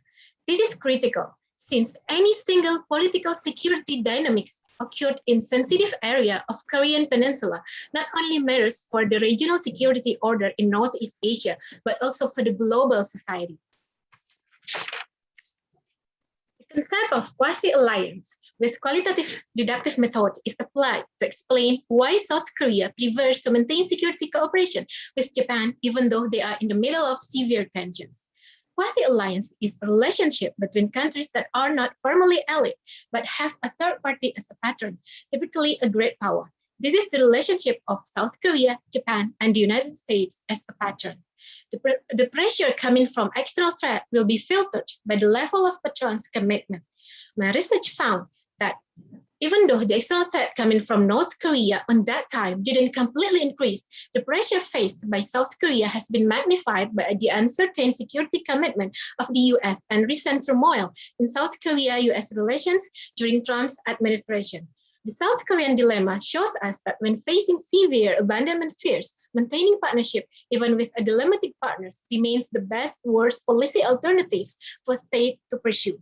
So, what is the global impact for the society and strategic environment? South Korea and Japan are two strategic allies of the United States in Northeast Asia. Great powers, the US and China, strive for sphere of influence in this strategic environment.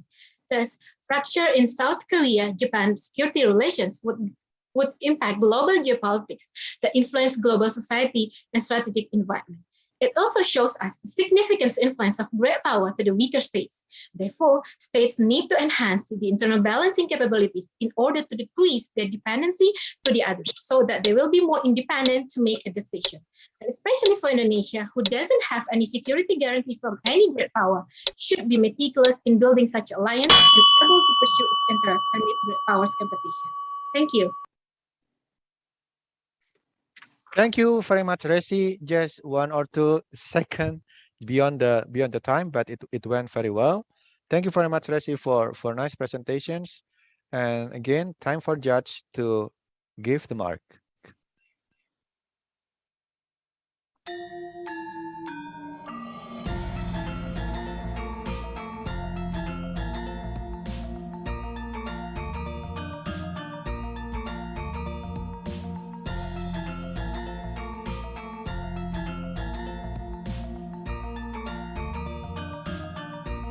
Thank you, Dr. Sattar.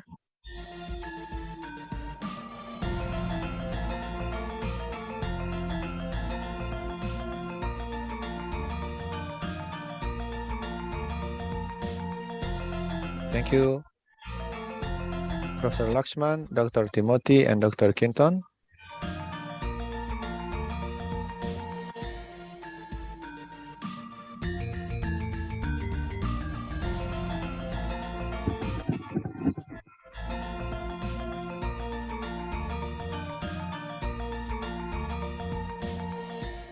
Dr. Claire, are you done? Yeah. Okay. Thank you very much, judges.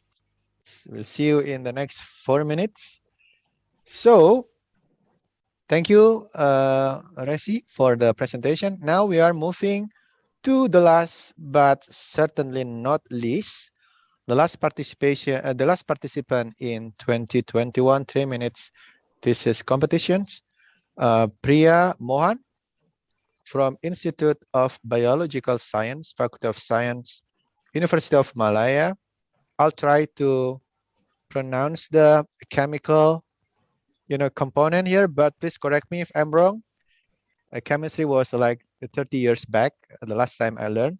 Fungal biodegradation of polyethylene terephthalate of PET, plastics isolated from landfill. So now time is you, Priya. Are you ready? Yes. You are ready? Time ready? Okay. 3, 2, 1, let's go. Very good evening to everyone. Currently, our planet is drowning in plastic pollution. For many of us, they have become integral to our daily life. Every day, 8 million pieces of plastic makes their way into our ocean, and 40% of it is single-use plastic, such as plastic bottles and straws. How does this plastic get into the ocean? Today, science tells us that the majority of plastic waste ending up in ocean is coming from land-based sources such as landfills and open dumping. Landfilling of plastic waste causes chemicals to leach out to the environment. These eventually prevent breakdown of other normal wastes and affect soil fertility. Plus, more than 1 million Seabirds and 100,000 marine animals are killed each year after ingesting plastics or getting entangled in it. Certainly, there are a number of things that the government or we can do to fight plastic pollution. But what can we do to the existing plastic waste on our earth? Therefore, the aim of my research is to investigate the ability of fungi isolated from municipal landfill area to degrade the plastic. As the recycling plastic is still unsuccessful in diverting plastic from landfills and other disposal sites, the biodegradation approach using microorganisms can be a potential way of reducing the plastic waste. In this study, 8 fungal strains were successfully isolated from untreated dumped plastic collected from Jeram Sanitary Landfill, Malaysia to degrade the PET plastic. 2 different aqueous media, such as biochemical oxygen demand and Bashnaas, were used to determine the most desirable broth media by the fungus to perform the degradation activity. Based on the results obtained, the maximum degradation of plastic with 1.76% and 2.03% was attributed to Aspergillus fumigates strain in both BOD and Bashnaas media. Since both the broth media enhanced the degradation of PET plastic, considering cost aspect, BOD media was selected optimization process. On treatment with different concentration of Aspergillus fumigates, 1% concentration of inoculum gave maximum weight loss for PET plastic with 1.5% after 30 days of incubation period. Besides, the degradation of functional groups by Aspergillus fumigates shown on FDI analysis proves that the fungus can degrade the PET plastic. Therefore, it can be concluded that the fungal colonies from landfill have significant potential to degrade the PET plastic. Also, optimizing the environmental condition of the microbes to degrade the plastic can actually tackle the plastic pollution at landfill sites. With that, thank you. Thank you very much, Priya. Thank you. You have 10 seconds earlier than the schedule. Thank you very much. So again, it's time for the judges to fill the mark. The last presentation we have about chemical plastic isolated from landfill. Well, I can imagine if I were a judge, flying from one topic to another topic from different topic, it must be super challenging to get the right marking, right assessment on pretty much different topic 1 and 2 and 3. But let's see.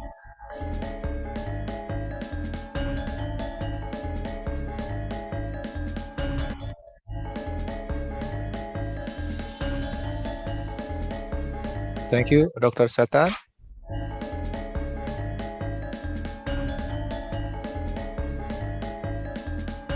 Thank you, Professor Lakshman.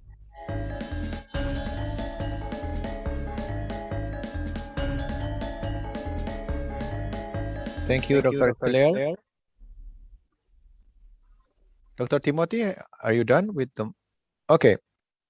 Thank you very much, distinguished judges, for finishing the marking. And the presentation of Priya has been also the last presenter for this competition, TMTC 2021. So thank you very much, judges. I know that you will have time to isolate yourself with the committee to validate and to dig deeper and to synergize the marking. So having said that, all presenters have presented the presentations, and it concludes the live presentation of TMTC 2021. We will have very nice talk with the selected participant just right after this. But before that, we'll have some video from us, from the committee. Please, video.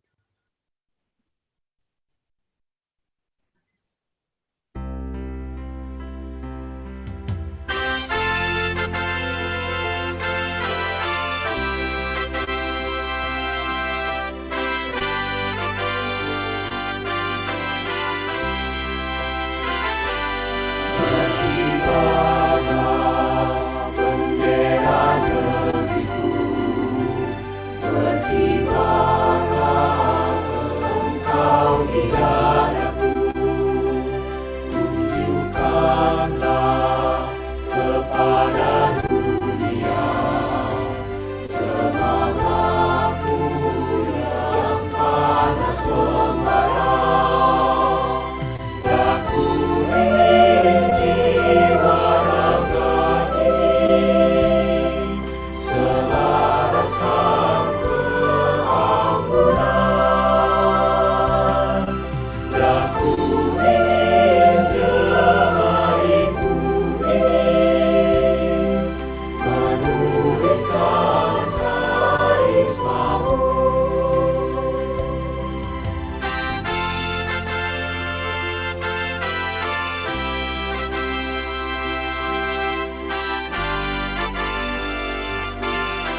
Thank you very much, and thank you for staying with us for the remaining of the event.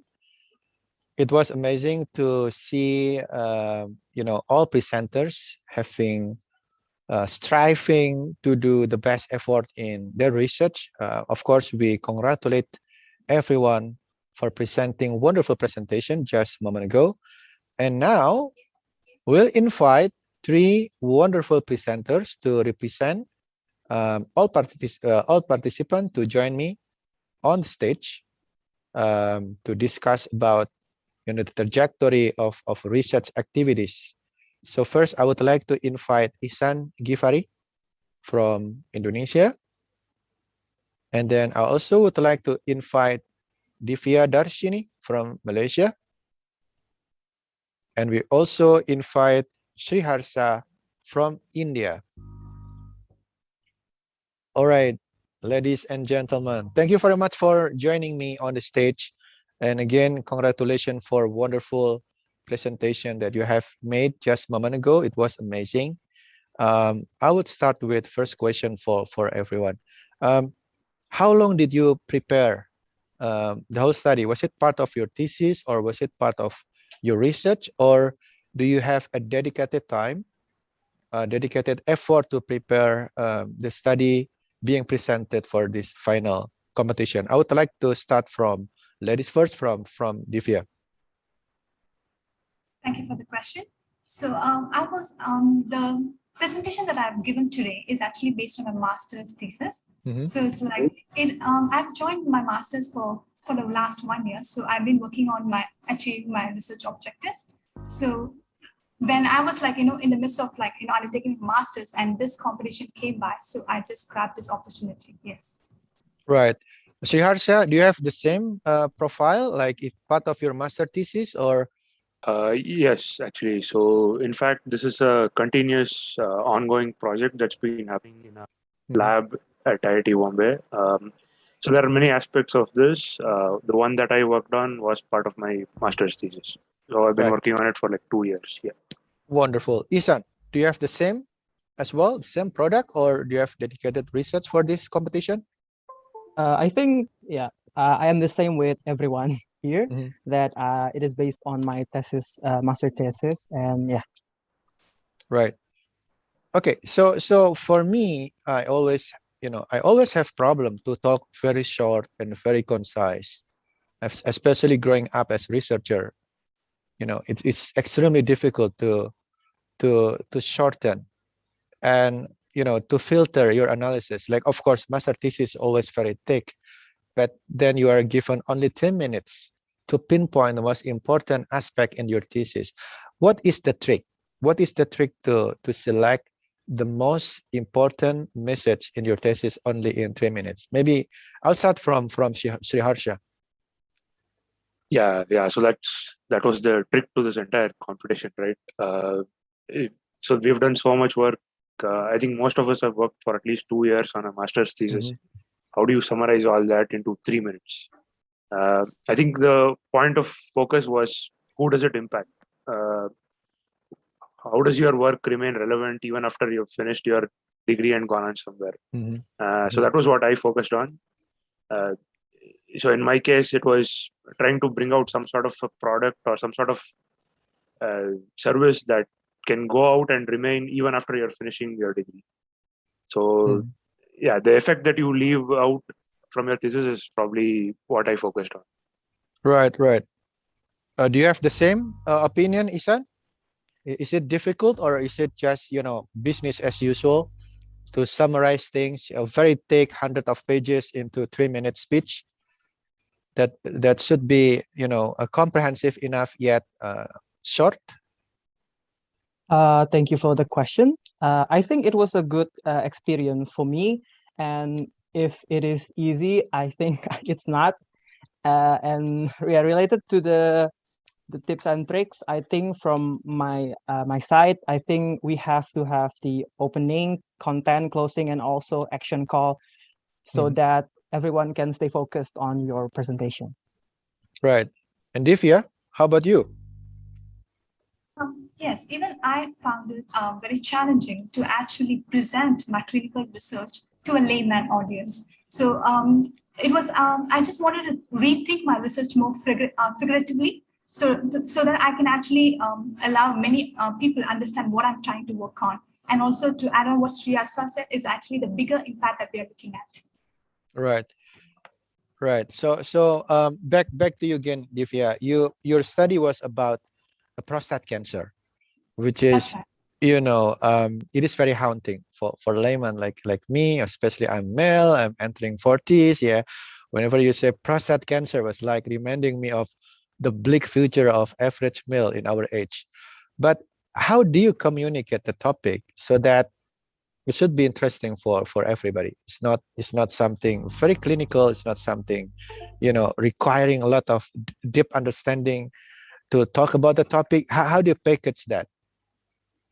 So I would say that since it's like a very medical terms involved in expressing this condition, we have to just like maybe project a past experience of a patient or anybody so that another person can relate to it. So that's why even in my like a 3 minute speech just now, I informed about an old man who actually had this kind of frequent urination, and that's why he went to the doctor to find out the reason why. So this is what made me to like inform people like these are the common symptoms that you'll be seeing in your life, but you will not take it very importantly. So that's the thing that I was focusing on today. Right. And by saying that it is a silent killer, what would be the projection of your research helping the unfortunate patient in this disease? Are you able to kind of improve something or delivering something new so that patient can benefit from your invention, from your study? How do you link that into impact assessment? Okay, so the first thing that I was actually aiming to come up with this project is to create awareness of the existing screening methods, why it is unreliable. And then I could actually inform patients again to say that you can actually use your other existing proteins as ideal biomarkers to even check if you have a cancer or not. So that's why I'm actually like working on to find the other relevant biomarkers just in your system and just identify them and then make them into a rapid test so that it can have easy accessible to all. Right. And it is talking about affordability. It's also pretty much reducing health costs if we can have the access into early warning system, right? That's somebody like me conclude from your research. Was that a correct conclusion? One possible conclusion from the study? So the possible idea again is to come up with a cost-effective rapid test. Wonderful. But to actually come up with this rapid test, we need to actually carry out specific experiments or like processes to actually say that this protein is effective. Right. So that we'll be undergoing that over my research thesis, and once everything is seemingly potential, then a rapid test will be produced. Wonderful. I'm moving to Sriharsha in Bombay. I think now 12 o'clock maybe, or 1 o'clock, I think. It's about 2 p.m. Okay.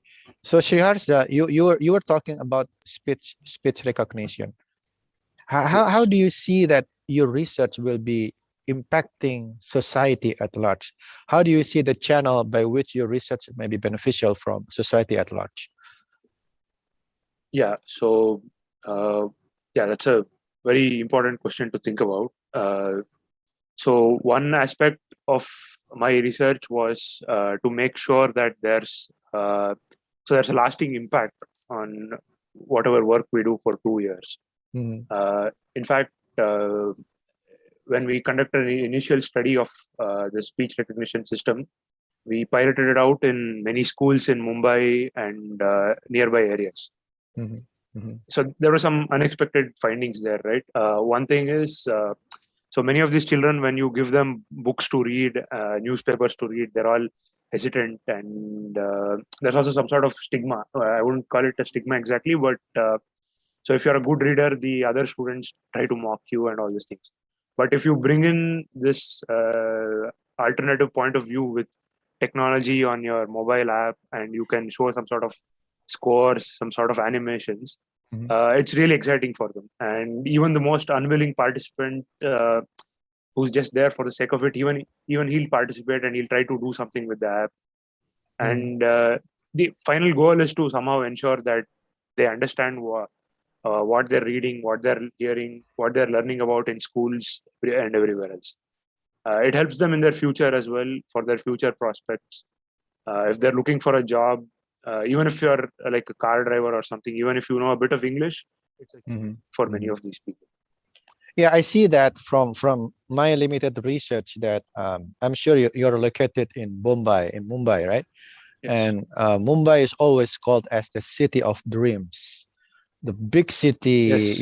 entailing a lot of huge gap, economic gap, Yes, education gap between one society towards another, a lot of dreams with the Bollywood, with the, a lot of nuance in the city, which might be, for somebody who are quite unfortunate, they might not be able even to dream.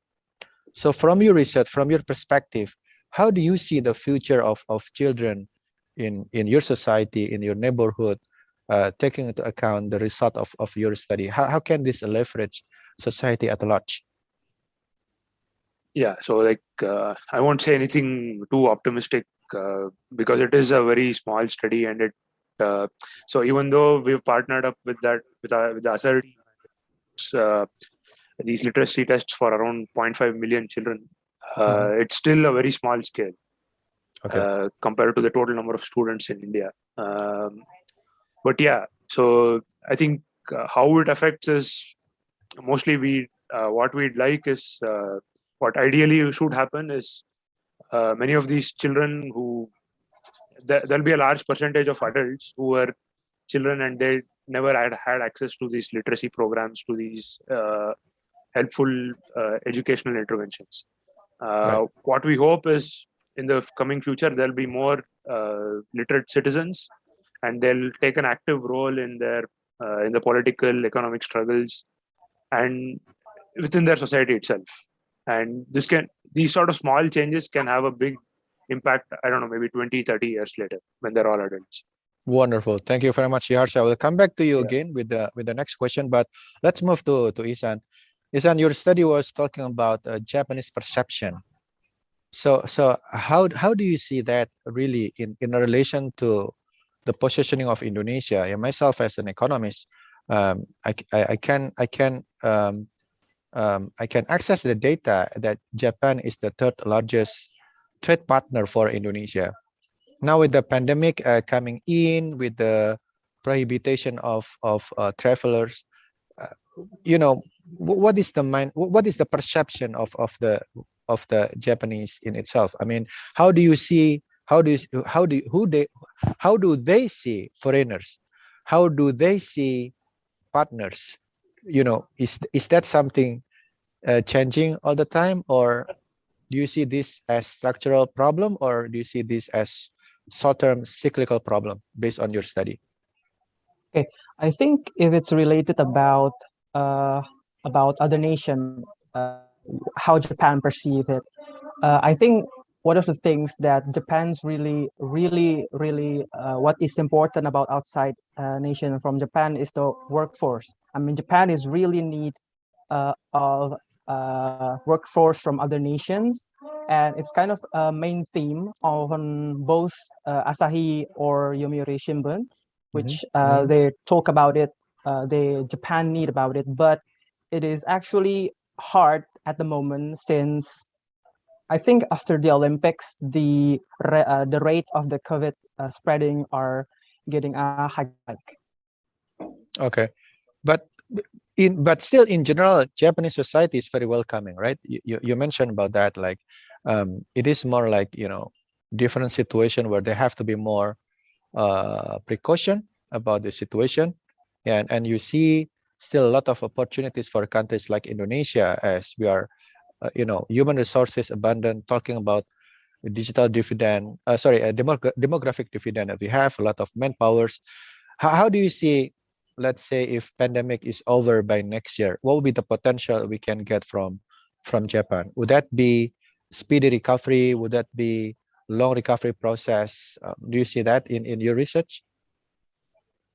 I think from my research is not going to that conclusion, but I think what I can share is that in the future, the care workers and also workers in industry in general, that they are really need of them now more than ever before. And so the pandemic is starting to spike down.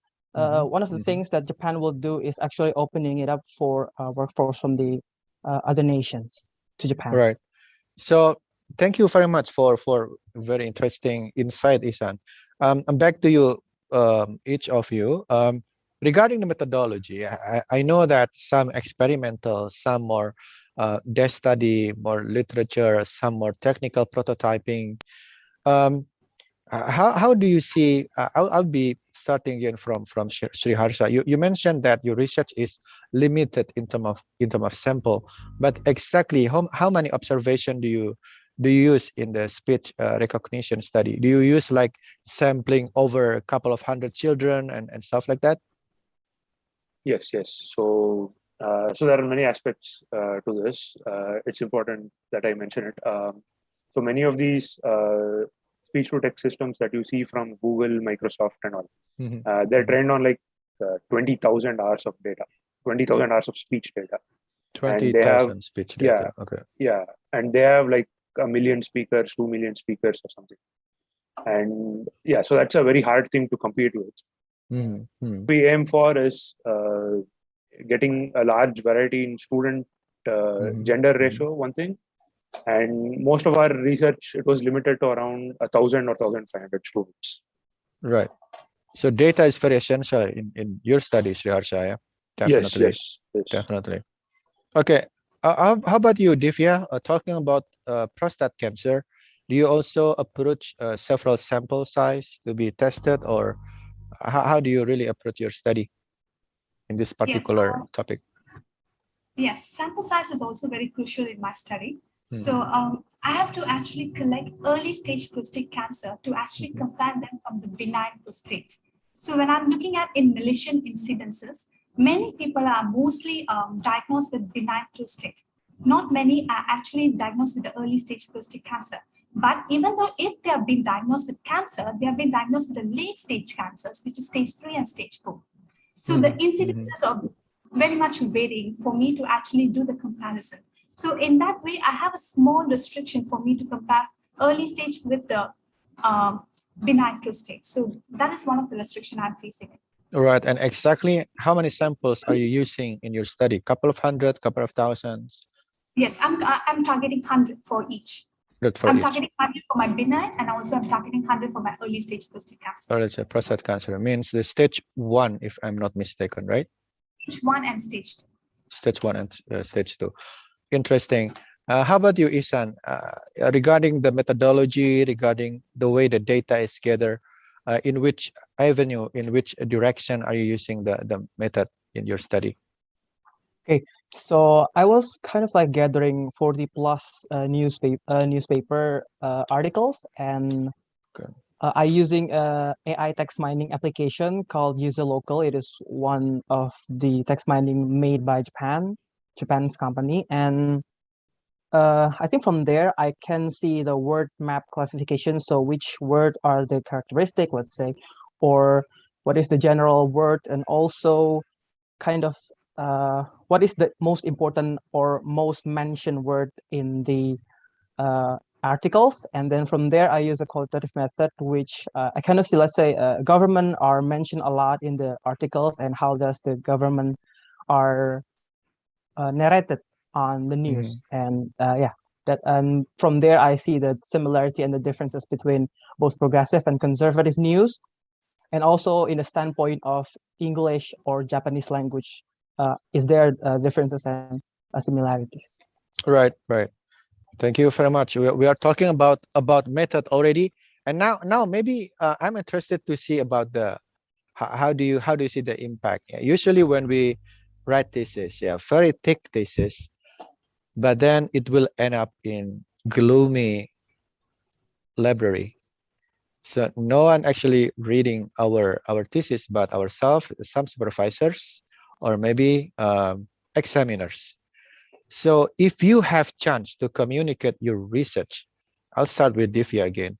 Who will be the audience listening to your research so that it has bigger impact for society? Who will be listening? Who will be the target audience? So I would foresee a panelist, maybe consisting of like a clinician, and maybe another researcher who's also like maybe working on anything in the field of molecular medicine, because I'm also looking at the proteomic strategies and actually identifying the biomarkers. So that will be also ideal. And also maybe some of the academicians who can also assist me in that, say if my thesis is worth. Right. Sriharsha? So like one important aspect is to also write your thesis in a way that is understandable, even if you have a limited amount of knowledge. So I'd expect educators, people working in the educational department at any levels to sort of figure out that there's something here that we can use later on in our work, in our policies, etc. Thank you, Sriharsha. And you, Isan? Oh, well, I think from my side, actually the question that I raised in my thesis is one of the things that I have an scholarship from Osaka GAS, and the Osaka GAS director said to me that it will be interesting if we understood how the narration in English and Japan is different in narration. So I think for the Japanese, it will be important, and also for, I think, everyone, including Indonesia, to understand that there are differences in how they narrated the contents in English and the Japanese. So I think if you want to see it more objectively, you can read the Japanese version. Well, wonderful. Thank you very much, ladies and gentlemen. It was amazing to talk with you. I can imagine myself like 20 years back when I just started, research avenue, and I cannot say anything but wish you all the best with the research. I think this TMTC competition is one thing, but beyond that, there will be a long road ahead for you to really contextualize your research to be beneficial for society. So good luck and congratulations for the research you already done. Thank you. Thank you very much. Thank you.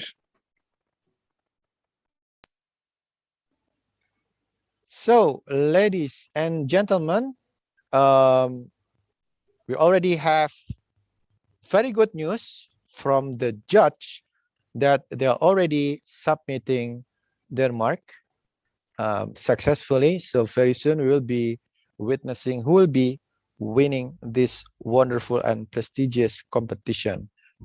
But before that, we'll have some time to talk with the judge, and we would like to invite our honorable judge today to join me on the stage. First, please welcome Professor Laxman Disanayake from University of Colombo. Good afternoon, Professor Laxman. Very good afternoon to you, Dr. Ibrahim. Hey, how are you doing? I'm fine, thanks. And you? You're right. I'm very good. I'm very enthusiastic to moderating this competition today. I have one first question for you, Professor Laxman. Yes, please. Yes, please. So growing up, I'm always looking up to Lanka's researchers. Someone like, Rohan Samarajiwa and Harsha De Silva have been coloring my life. Like their spirit to promote public policy and stuff is always in my mind when I was young or younger. I'm still young, hopefully. So, Professor Laxman, when you see this competition, to promote enthusiasm of research and education activities, how do you see this theme, TMTC, the format, the forecasted impact? Do you see that something can be obtained from an event like this? Yes, definitely.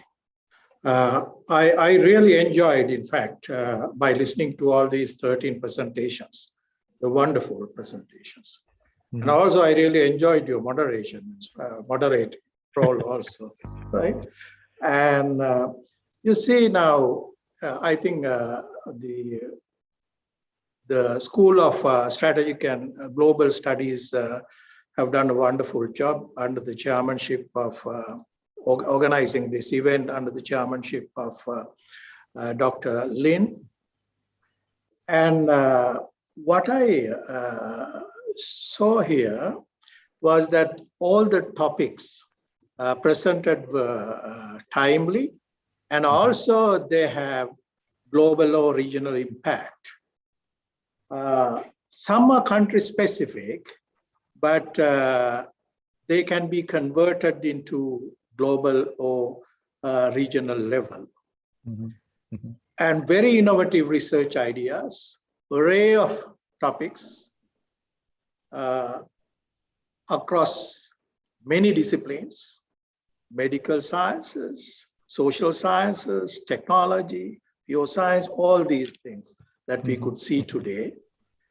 In essence, as a social scientist, I would really like to see, and I saw that also through the presentations, a blend of social science and technology in almost all the presentations.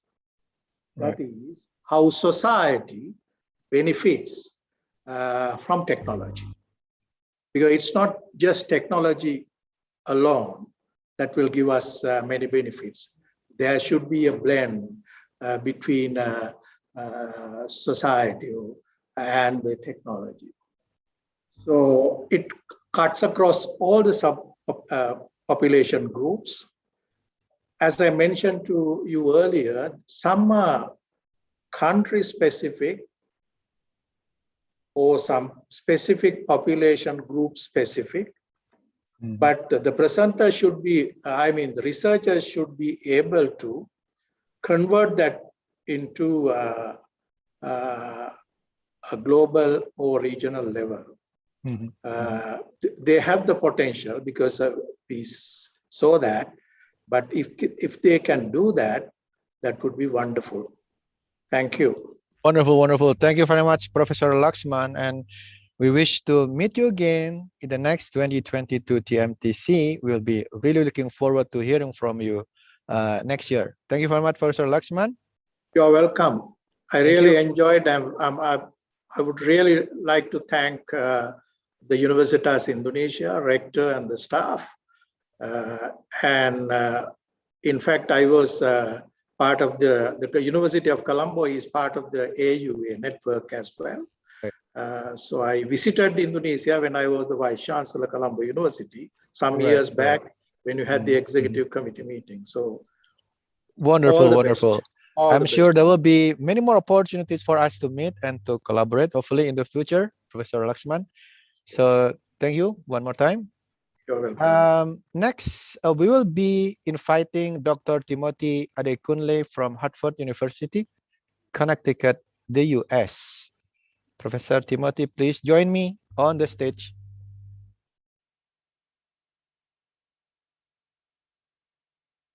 Can you please spotlight Professor Timothy with me? Hello, Professor Timothy. I think it is evening in Connecticut, if I'm not wrong. It's 4 a.m. 4 a.m. in the morning. Wow, such a dedication. Thank you very much for being with us all the time today. So give me some flavors on what do you see about the program and what would be the expectation of that, those younger generation of researcher. How do you see the bright light by the end of the tunnel? Can they contribute to society, and how can they be more contributing to the research problem that they bring on the table today? Oh, thank you, Dr. Rahman. Thank you so much. This is my second time of serving as a judge in this competition. And having attended this competition last year and coming back this year, I could see a lot of improvement, especially in the areas of the communications, in the areas of animations. Last year, many students didn't use animations a lot. So they've actually improved in terms of how to communicate their ideas very, very well. Like what Professor, my colleagues have said, also their research impact, they've been able to communicate their research impact very, very clearly. Going forward, I would love the participants to focus on their practical applications or implications of their research. Even though they mentioned that, but how would the research be advancing forward? How they will advance their research forward? And I also like some of the research that address the recent events, the COVID-19, the prostate cancer. It cut across all fields: science, medicine, technology. I love the research on speech data, which is really interesting. So we have very exciting research topics, and I'm seeing this as a new set of researchers, the experts that will be coming out, and I'm seeing some of them probably will be pursuing doctorate project program at some point. I could see kind of a drive, and I could see that passion, and I'm seeing a lot of interesting, even though they still have some areas to improve on. But I can tell you that these are very, very strong candidates, and I'm seeing this competition going stronger and stronger. I know in the coming years, we'll see more participants from many other universities. Even at some point, we encourage this university to extend invitation outside the AUA network. Sure, Because that's how you grow the partnership. And I must say, I'm very, very grateful. Thank you to the University of Indonesia for the participation and partnership and collaboration we've enjoyed for the past 3 years. And thank you to the leadership of the university for organizing this event and for supporting the committee. Thank you to every members of the committee. They've been very, very effective. Sometimes around 4 or 5 a.m., I saw messages and I reply them, and immediately they reply. It shows that the committee is very, very effective. From the leadership to the members, I thank you for your commitment. And I'm so sure that this competition will go stronger and stronger. Thank you very much, Dr. Timothy. I'm looking forward. I cannot wait to invite you again, to see you again next year in 2022 TMTC edition. So thank you very much. Hopefully you have a good time now in Connecticut, and see you hopefully next year. Now we'll be inviting Dr. Claire Brolin from University of Queensland, Australia. Please join me, Dr. Brolin. Okay. Well, my first impression when during the judge evaluation is that you always spend the longest time, which for me indicating that you try to be very careful, avoiding mistakes and trying to be respectful to all participants. But in your perspective, Dr. Claire, how do you see the topic today? I mean, a lot of topics, a lot different angles, different methodology, and how do you see really that this research will be having strong impact towards the research in itself, but also society at large? Yeah, thank you, Ibrahim. And firstly, my congratulations to all of the participants. This is my first time serving as a judge. My sincere thanks to Dr. Lin Yola and to Universitas Indonesia for really, I also endorse Professor Dr. Timothy's comments. A really, really well organised event, and it's such a pleasure and delight to be here today. Being a first-time judge, yes, I was really in terms of scoring reflexively thinking about my own research interests, my multidisciplinary research interests, to make sure that in my marking that I wasn't, being biased in terms of my marking criteria to, preferencing, for example, participants whose presentations may have been more aligned with my area of work. But so I was very careful and very reflective in that way, but I strongly suspect all of the judges were, but because this was my first time marking, I probably took a little bit longer in that regard.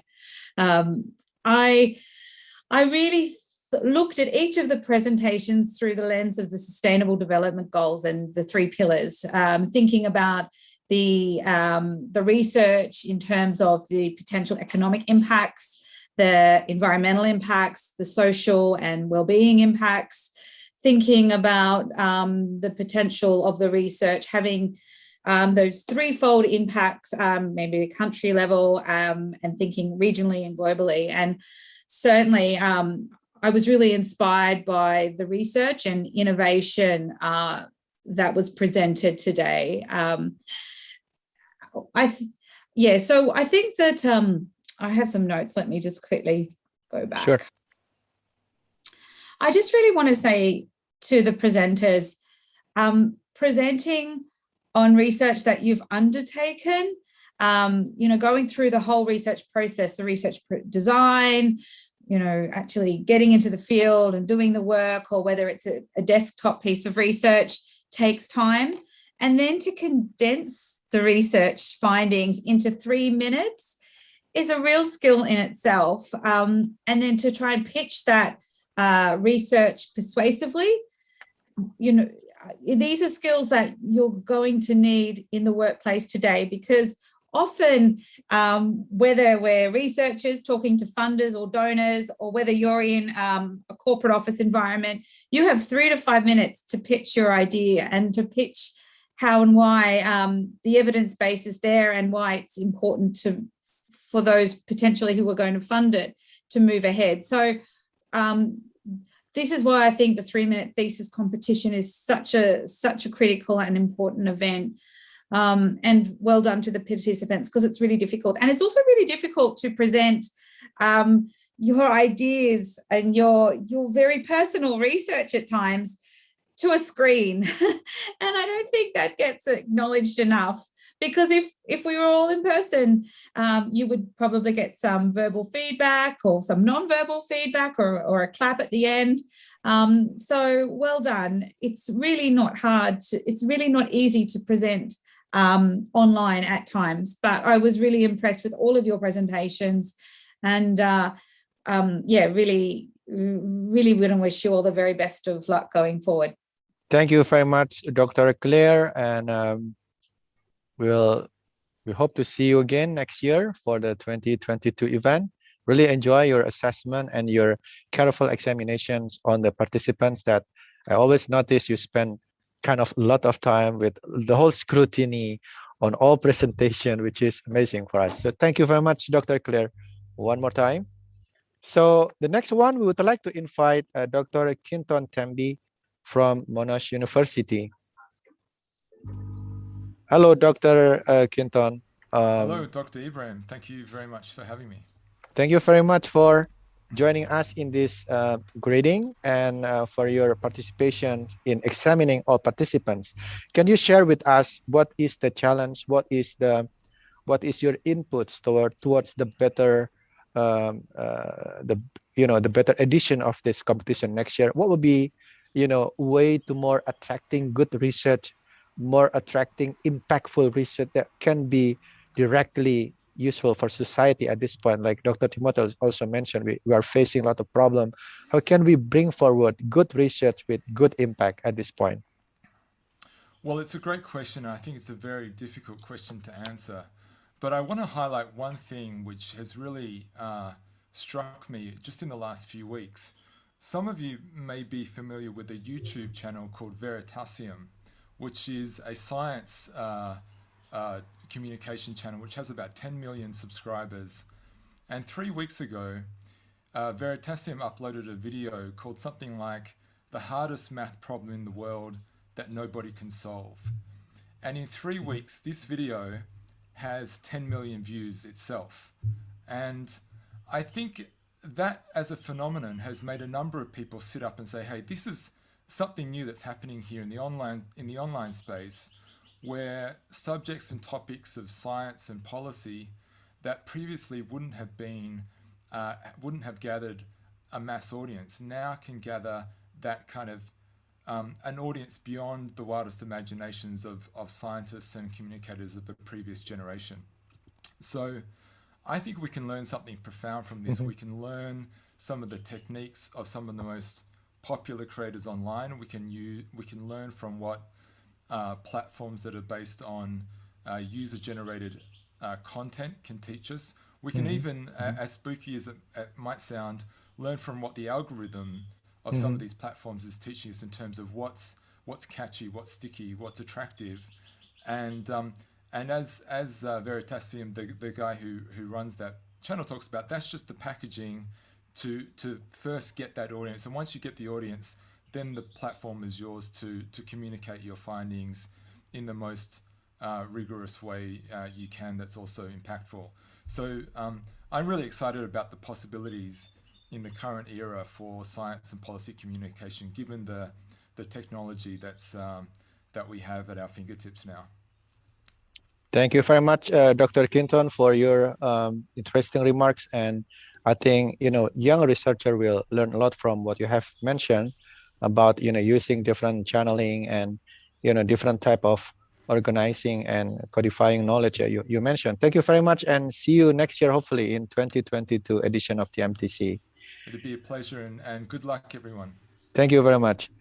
Last but not least, for sure, I would like to invite Dr. Satar Imamian from the Netherlands. Good morning in the Netherlands. I think it is 9 o'clock in the morning. No, here is about 11 a.m. 11 a.m. 11 a.m. Yeah. All right. Thank you. Thank you for having me for the second time. I joining you, and I really appreciated the efforts from the organizer, actually, Universitas Indonesia and the school. And I can see improvement from the last year. I really appreciate it. Okay. If you don't have any question, I can give my remarks. I have some just little ones. So here in Indonesia, we have like the minister mentioned, that we have a spirit of Campus Merdeka, which means that independence campus, independence education, which means that research education's real sector should be well connected, should be, there should be silver lining to connect all these three together. And having you from consulting is really important, because then you can judge then you can judge the validity, the relatedness of studies, research that participants have been presenting with the real world, with the challenge that consulting is usually facing all the time. How do you connect that? How do you reassure that we are doing something right now with the TMTC? Yeah, thank you very much for the question. And let me explain something related to the presentation of today and my point of view about your question. Actually, for 3 minutes, it's very difficult to present and to pitch in 3 minutes everything related to your research. It's very difficult. And I really appreciate all of the participants on your presentations. But during the presentation, two things is very important for 3 minutes. One of them is the way of the presentations. For example, among the presentation, I could see one presenter using the Prezi, if I'm not mistaken, and the others using the PowerPoint, and sometimes they're using other methods. I mean, the presenters for such competitions, I believe they should be very innovative and using some software, unique software such as Prezi, for example. And another thing is very important for presenting is actually the topics that they select. I believe, originally I'm an engineer. And from actually engineering, we are trying to collaborate with industries and find the main issues from the industries to improve the quality and productivity in industry. And I believe for such events and for such topics that they are related to social science, and there are different categories, for example, education, politics, medical, psychology, and other topics related to social science, it is very important for them to contribute with the societies and organizations who are in main contact with the people to improve the quality of our life. It's very important. So in order to bring the research and actually work of the universities into the society or into the industry, we need to bridging the gap between these two parts. I mean, between the universities and to the industry or other organizations. And you maybe know, actually Sigma Research and Consulting already developed a new platform, as mentioned Dr. Tambi, that is very important for using such platform. We have right now Science.tech, which is a platform for bridging the gap between industry and academia. And we started from the engineering to improve it for the social science. And I believe by using such platform, they can bring the science from the industry to the genuine output actually, and the society and industry can use very well from the science actually.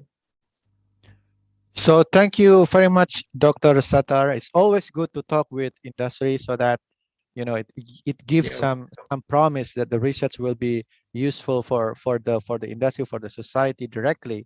So thank you very much, and again, see you hopefully next year for 2022 TMTC, and hope you have good time now in Amsterdam or in wherever cities you are in the Netherlands. So ladies and gentlemen, I actually have already the result of the competition in my hand, but please give big applause to all judges, wonderful judges we have today, who have dedicated a lot of time at this event,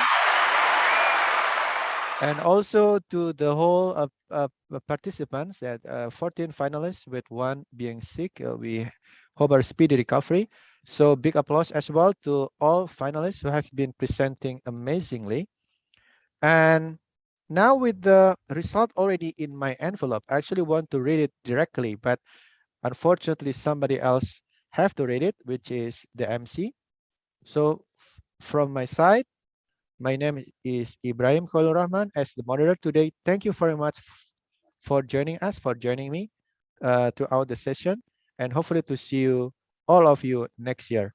So thank you very much, and see you in the next occasion. Assalamualaikum warahmatullahi wabarakatuh. Good evening from Jakarta, Indonesia. Back to our wonderful MC, Ibu Sasangko Jati and Victorina Arif. The floor is yours. Thank you, Bapak Ibrahim, our remarkable moderator for today's event. To be quite honest, it has been really fun and exciting, not to mention very insightful, particularly from the participants as well as the judges. Next, we kindly ask the director of the School of Strategic and Global Studies, Universitas Indonesia, Bapak Ator Subroto, PhD, to give the honor to announce the Audience Choice Awards to based on the audience's voting, as well as the third, second, and first winner based on the judges' marks. The floor is yours, Bapak Ator.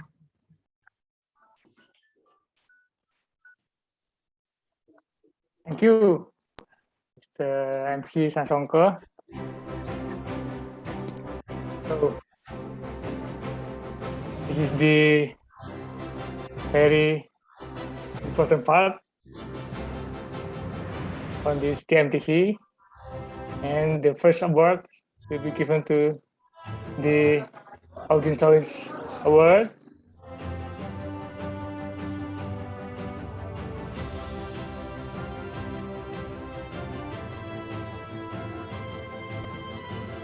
Audience Choice Award will go to Aida Masrura.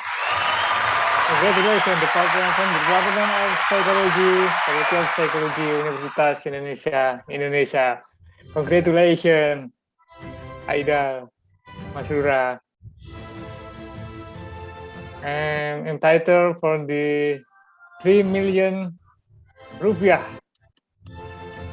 Congratulations again for the Audience Choice Award.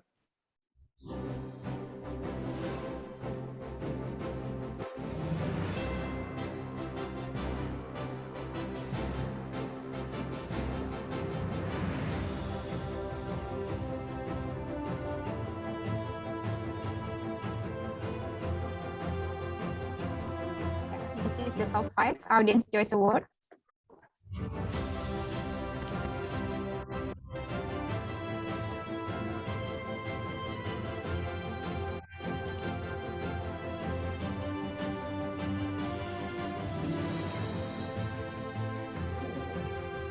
So then we go to the MTC 2021 winners. The third place winner is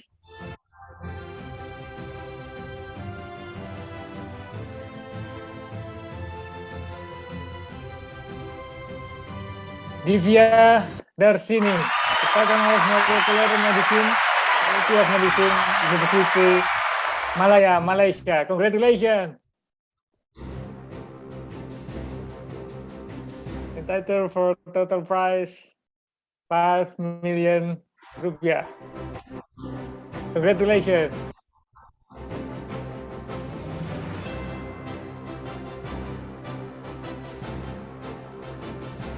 And for the second place winner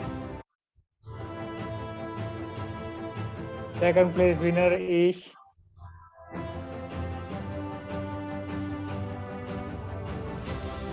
Frida from Department of Urban Studies, School of Strategic and Global Studies, Universitas Indonesia, Indonesia. Congratulations.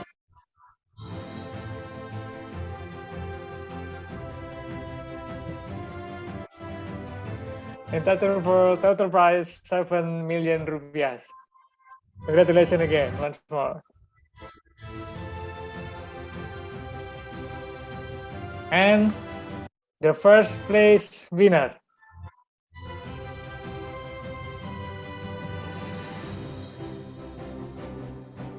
is, this is the moment of truth, Priya Mohan from the Institute of Biological Science, Faculty of Science, University Malaya, Malaysia. Wow. Congratulations, Priya Mohan.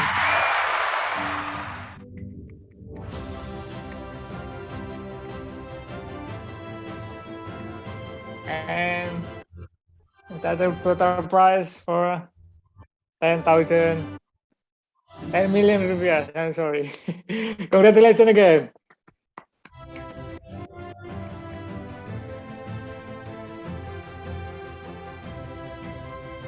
This is the top 5 participants.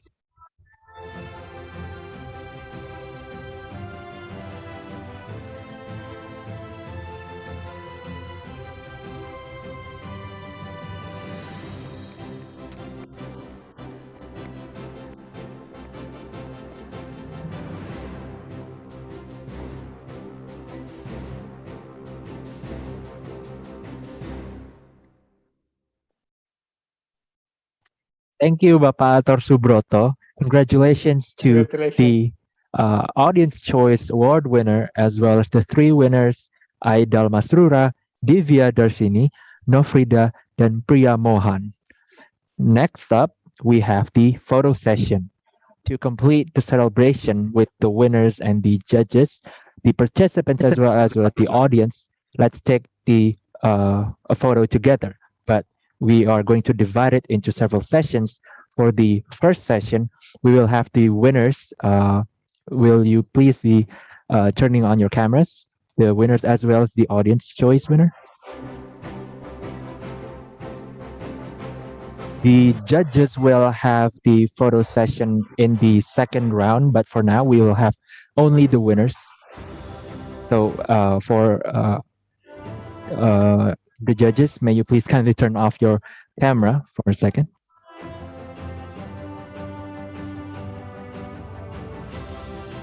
For the spotlight.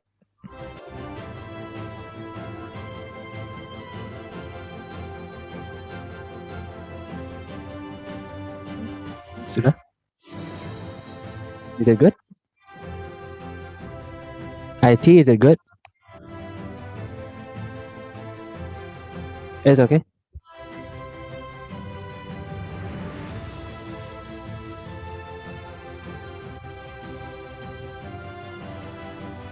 Winners and directors. Okay. We're going to repeat that again. For the first session, we will have the 4 winners, as well as the director for the photo shoot.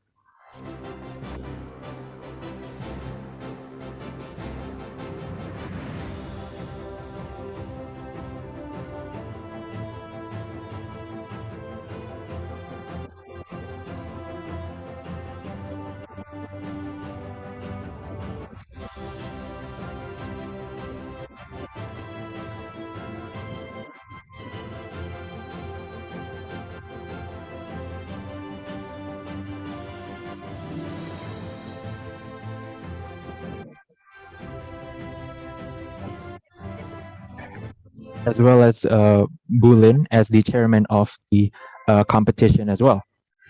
Okay, are we ready? I think, and as well as the moderator. Okay.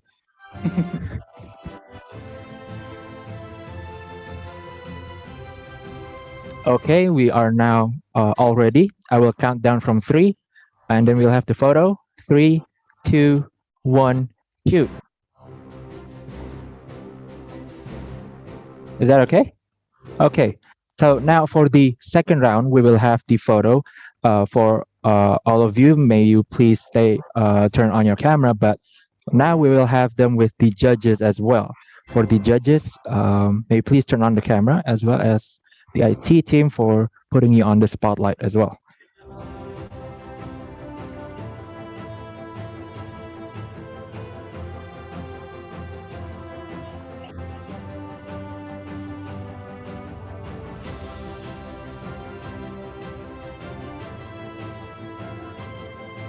Okay, we're set. Okay, I will count down from 3 again. 3, 2, 1, shoot.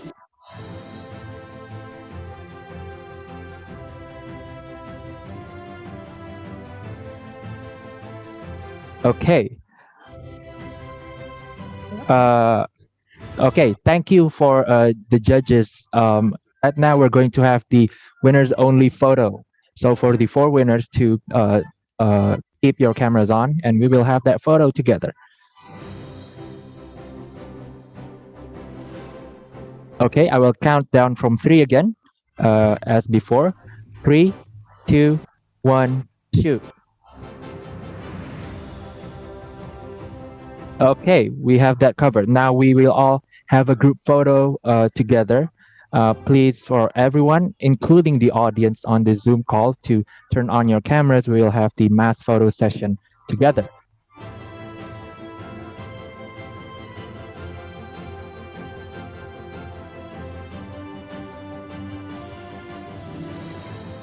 We will have the photo 3 times according to the slides, where you, the audience, the participants, the judges, and as well as your excellencies will be located on the screen. For now, we will have the photo for the first slide of the Zoom live stream. Are we okay? Are we good to go? Okay, I will count down from 3 again. 3, 2, 1, shoot. Okay, that's good for the first slide. Now we will have the photo for the second slide. I will count down from 3 again. Will the audience, everyone involved in this Zoom call, may you please turn on your cameras. We will have the group photo session together.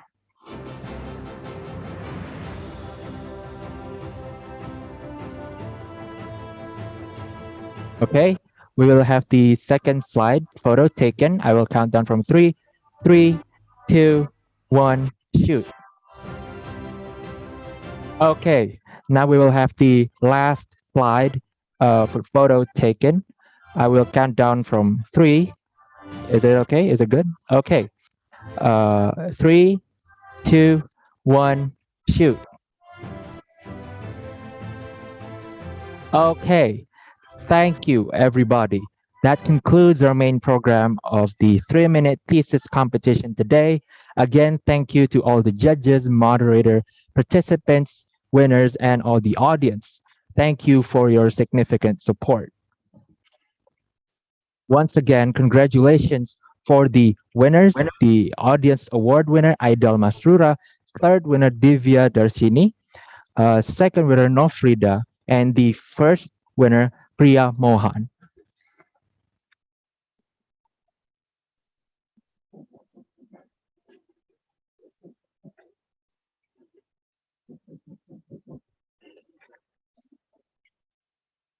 Ladies and gentlemen, we are now approaching the edge of the event. Before that, let's have the closing remarks from the Director of the School of Strategic and Global Studies, Universitas Indonesia. Please welcome back Bapak Ator Subroto, PhD. Thank you, Mr. Sanggojati, MC. Assalamualaikum warahmatullahi wabarakatuh. Good evening, good morning, good afternoon, and good day.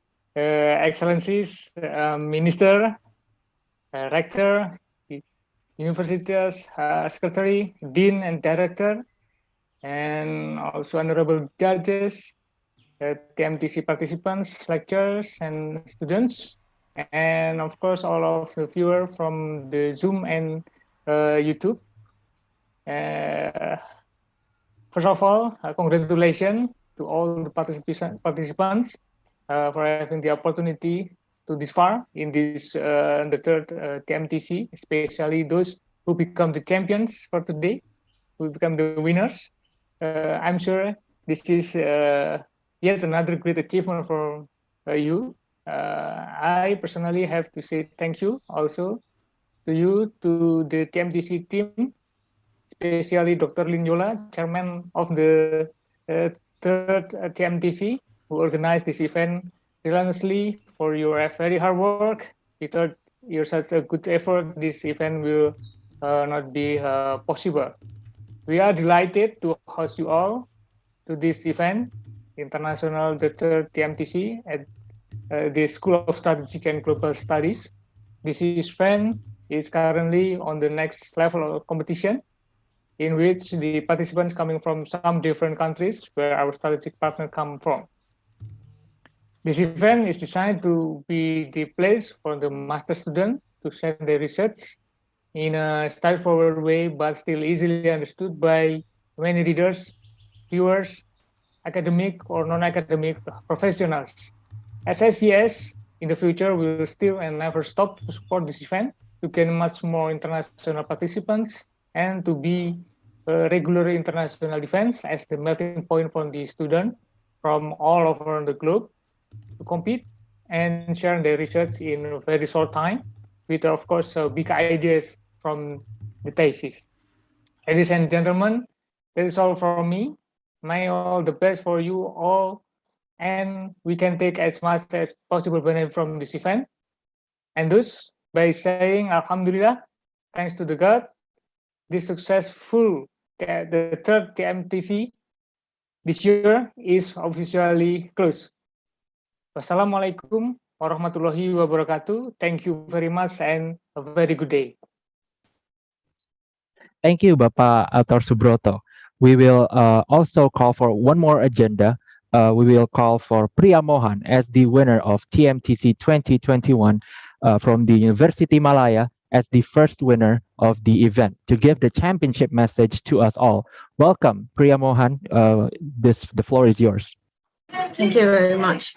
Firstly, I'm truly grateful to each and everyone who has been supported me throughout the journey, especially the TMTC committee members, my supervisor, and also my family members and friends. So I'm truly grateful for this, and thank you a lot for giving me this opportunity. Thank you.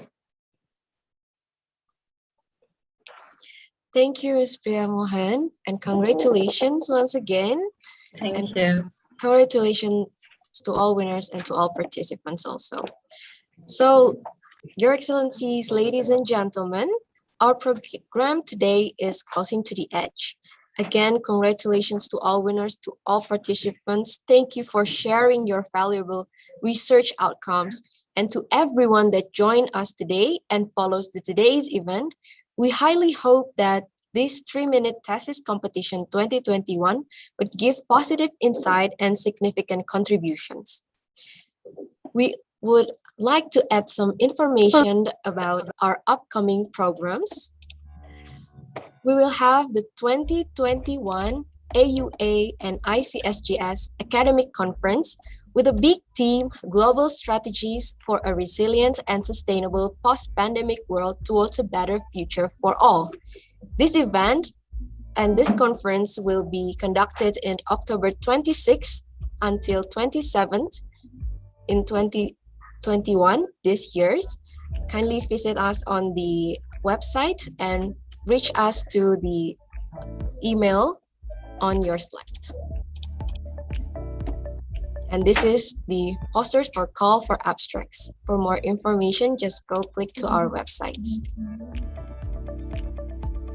We also have writing coaching clinics as a part of 2021 AUA and ICSGS Academic Conference that will be held on 7th to 8th September 2021. For those who are please, we are welcome all of you to join, for all the academics and non-academics to join the events. Lastly,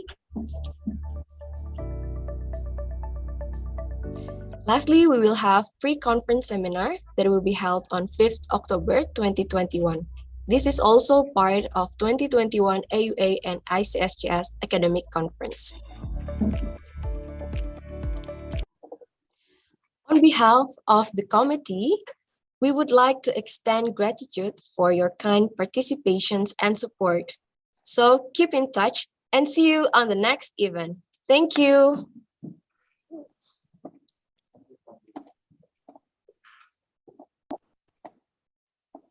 Music.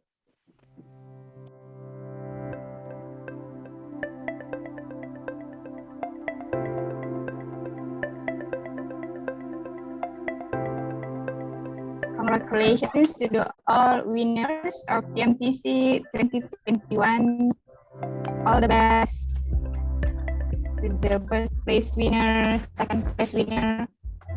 Thank you, Judge. Thank you, Dr. Lim. Thank you, participants. Congratulations to the winners. Thank you, judges. Congratulations to the winners. Thank you very much, honorable judges. Thank you very much, Fator. Welcome, Lin. Good job, very good job. Well done, well done. Yeah. Thank you very much, Prof. Lasman, Dr. Claire, Dr. Satar, Dr. Adekunle, Dr. Quinton. Thank you very much, everybody. Thank you, judges.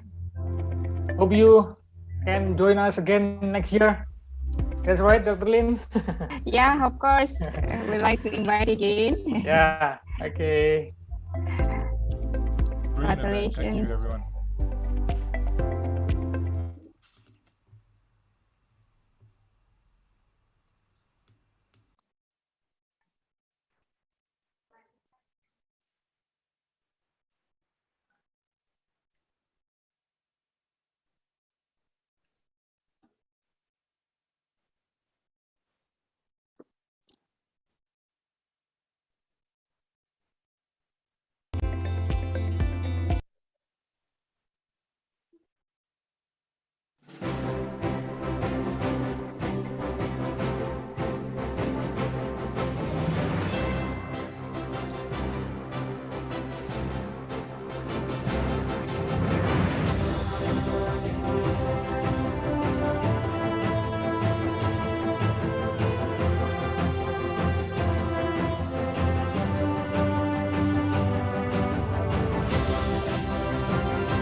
Ibrahim, thank you, Pak Ibrahim.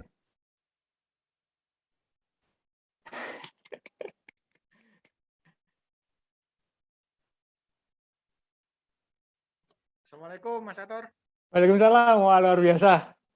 Luar biasa.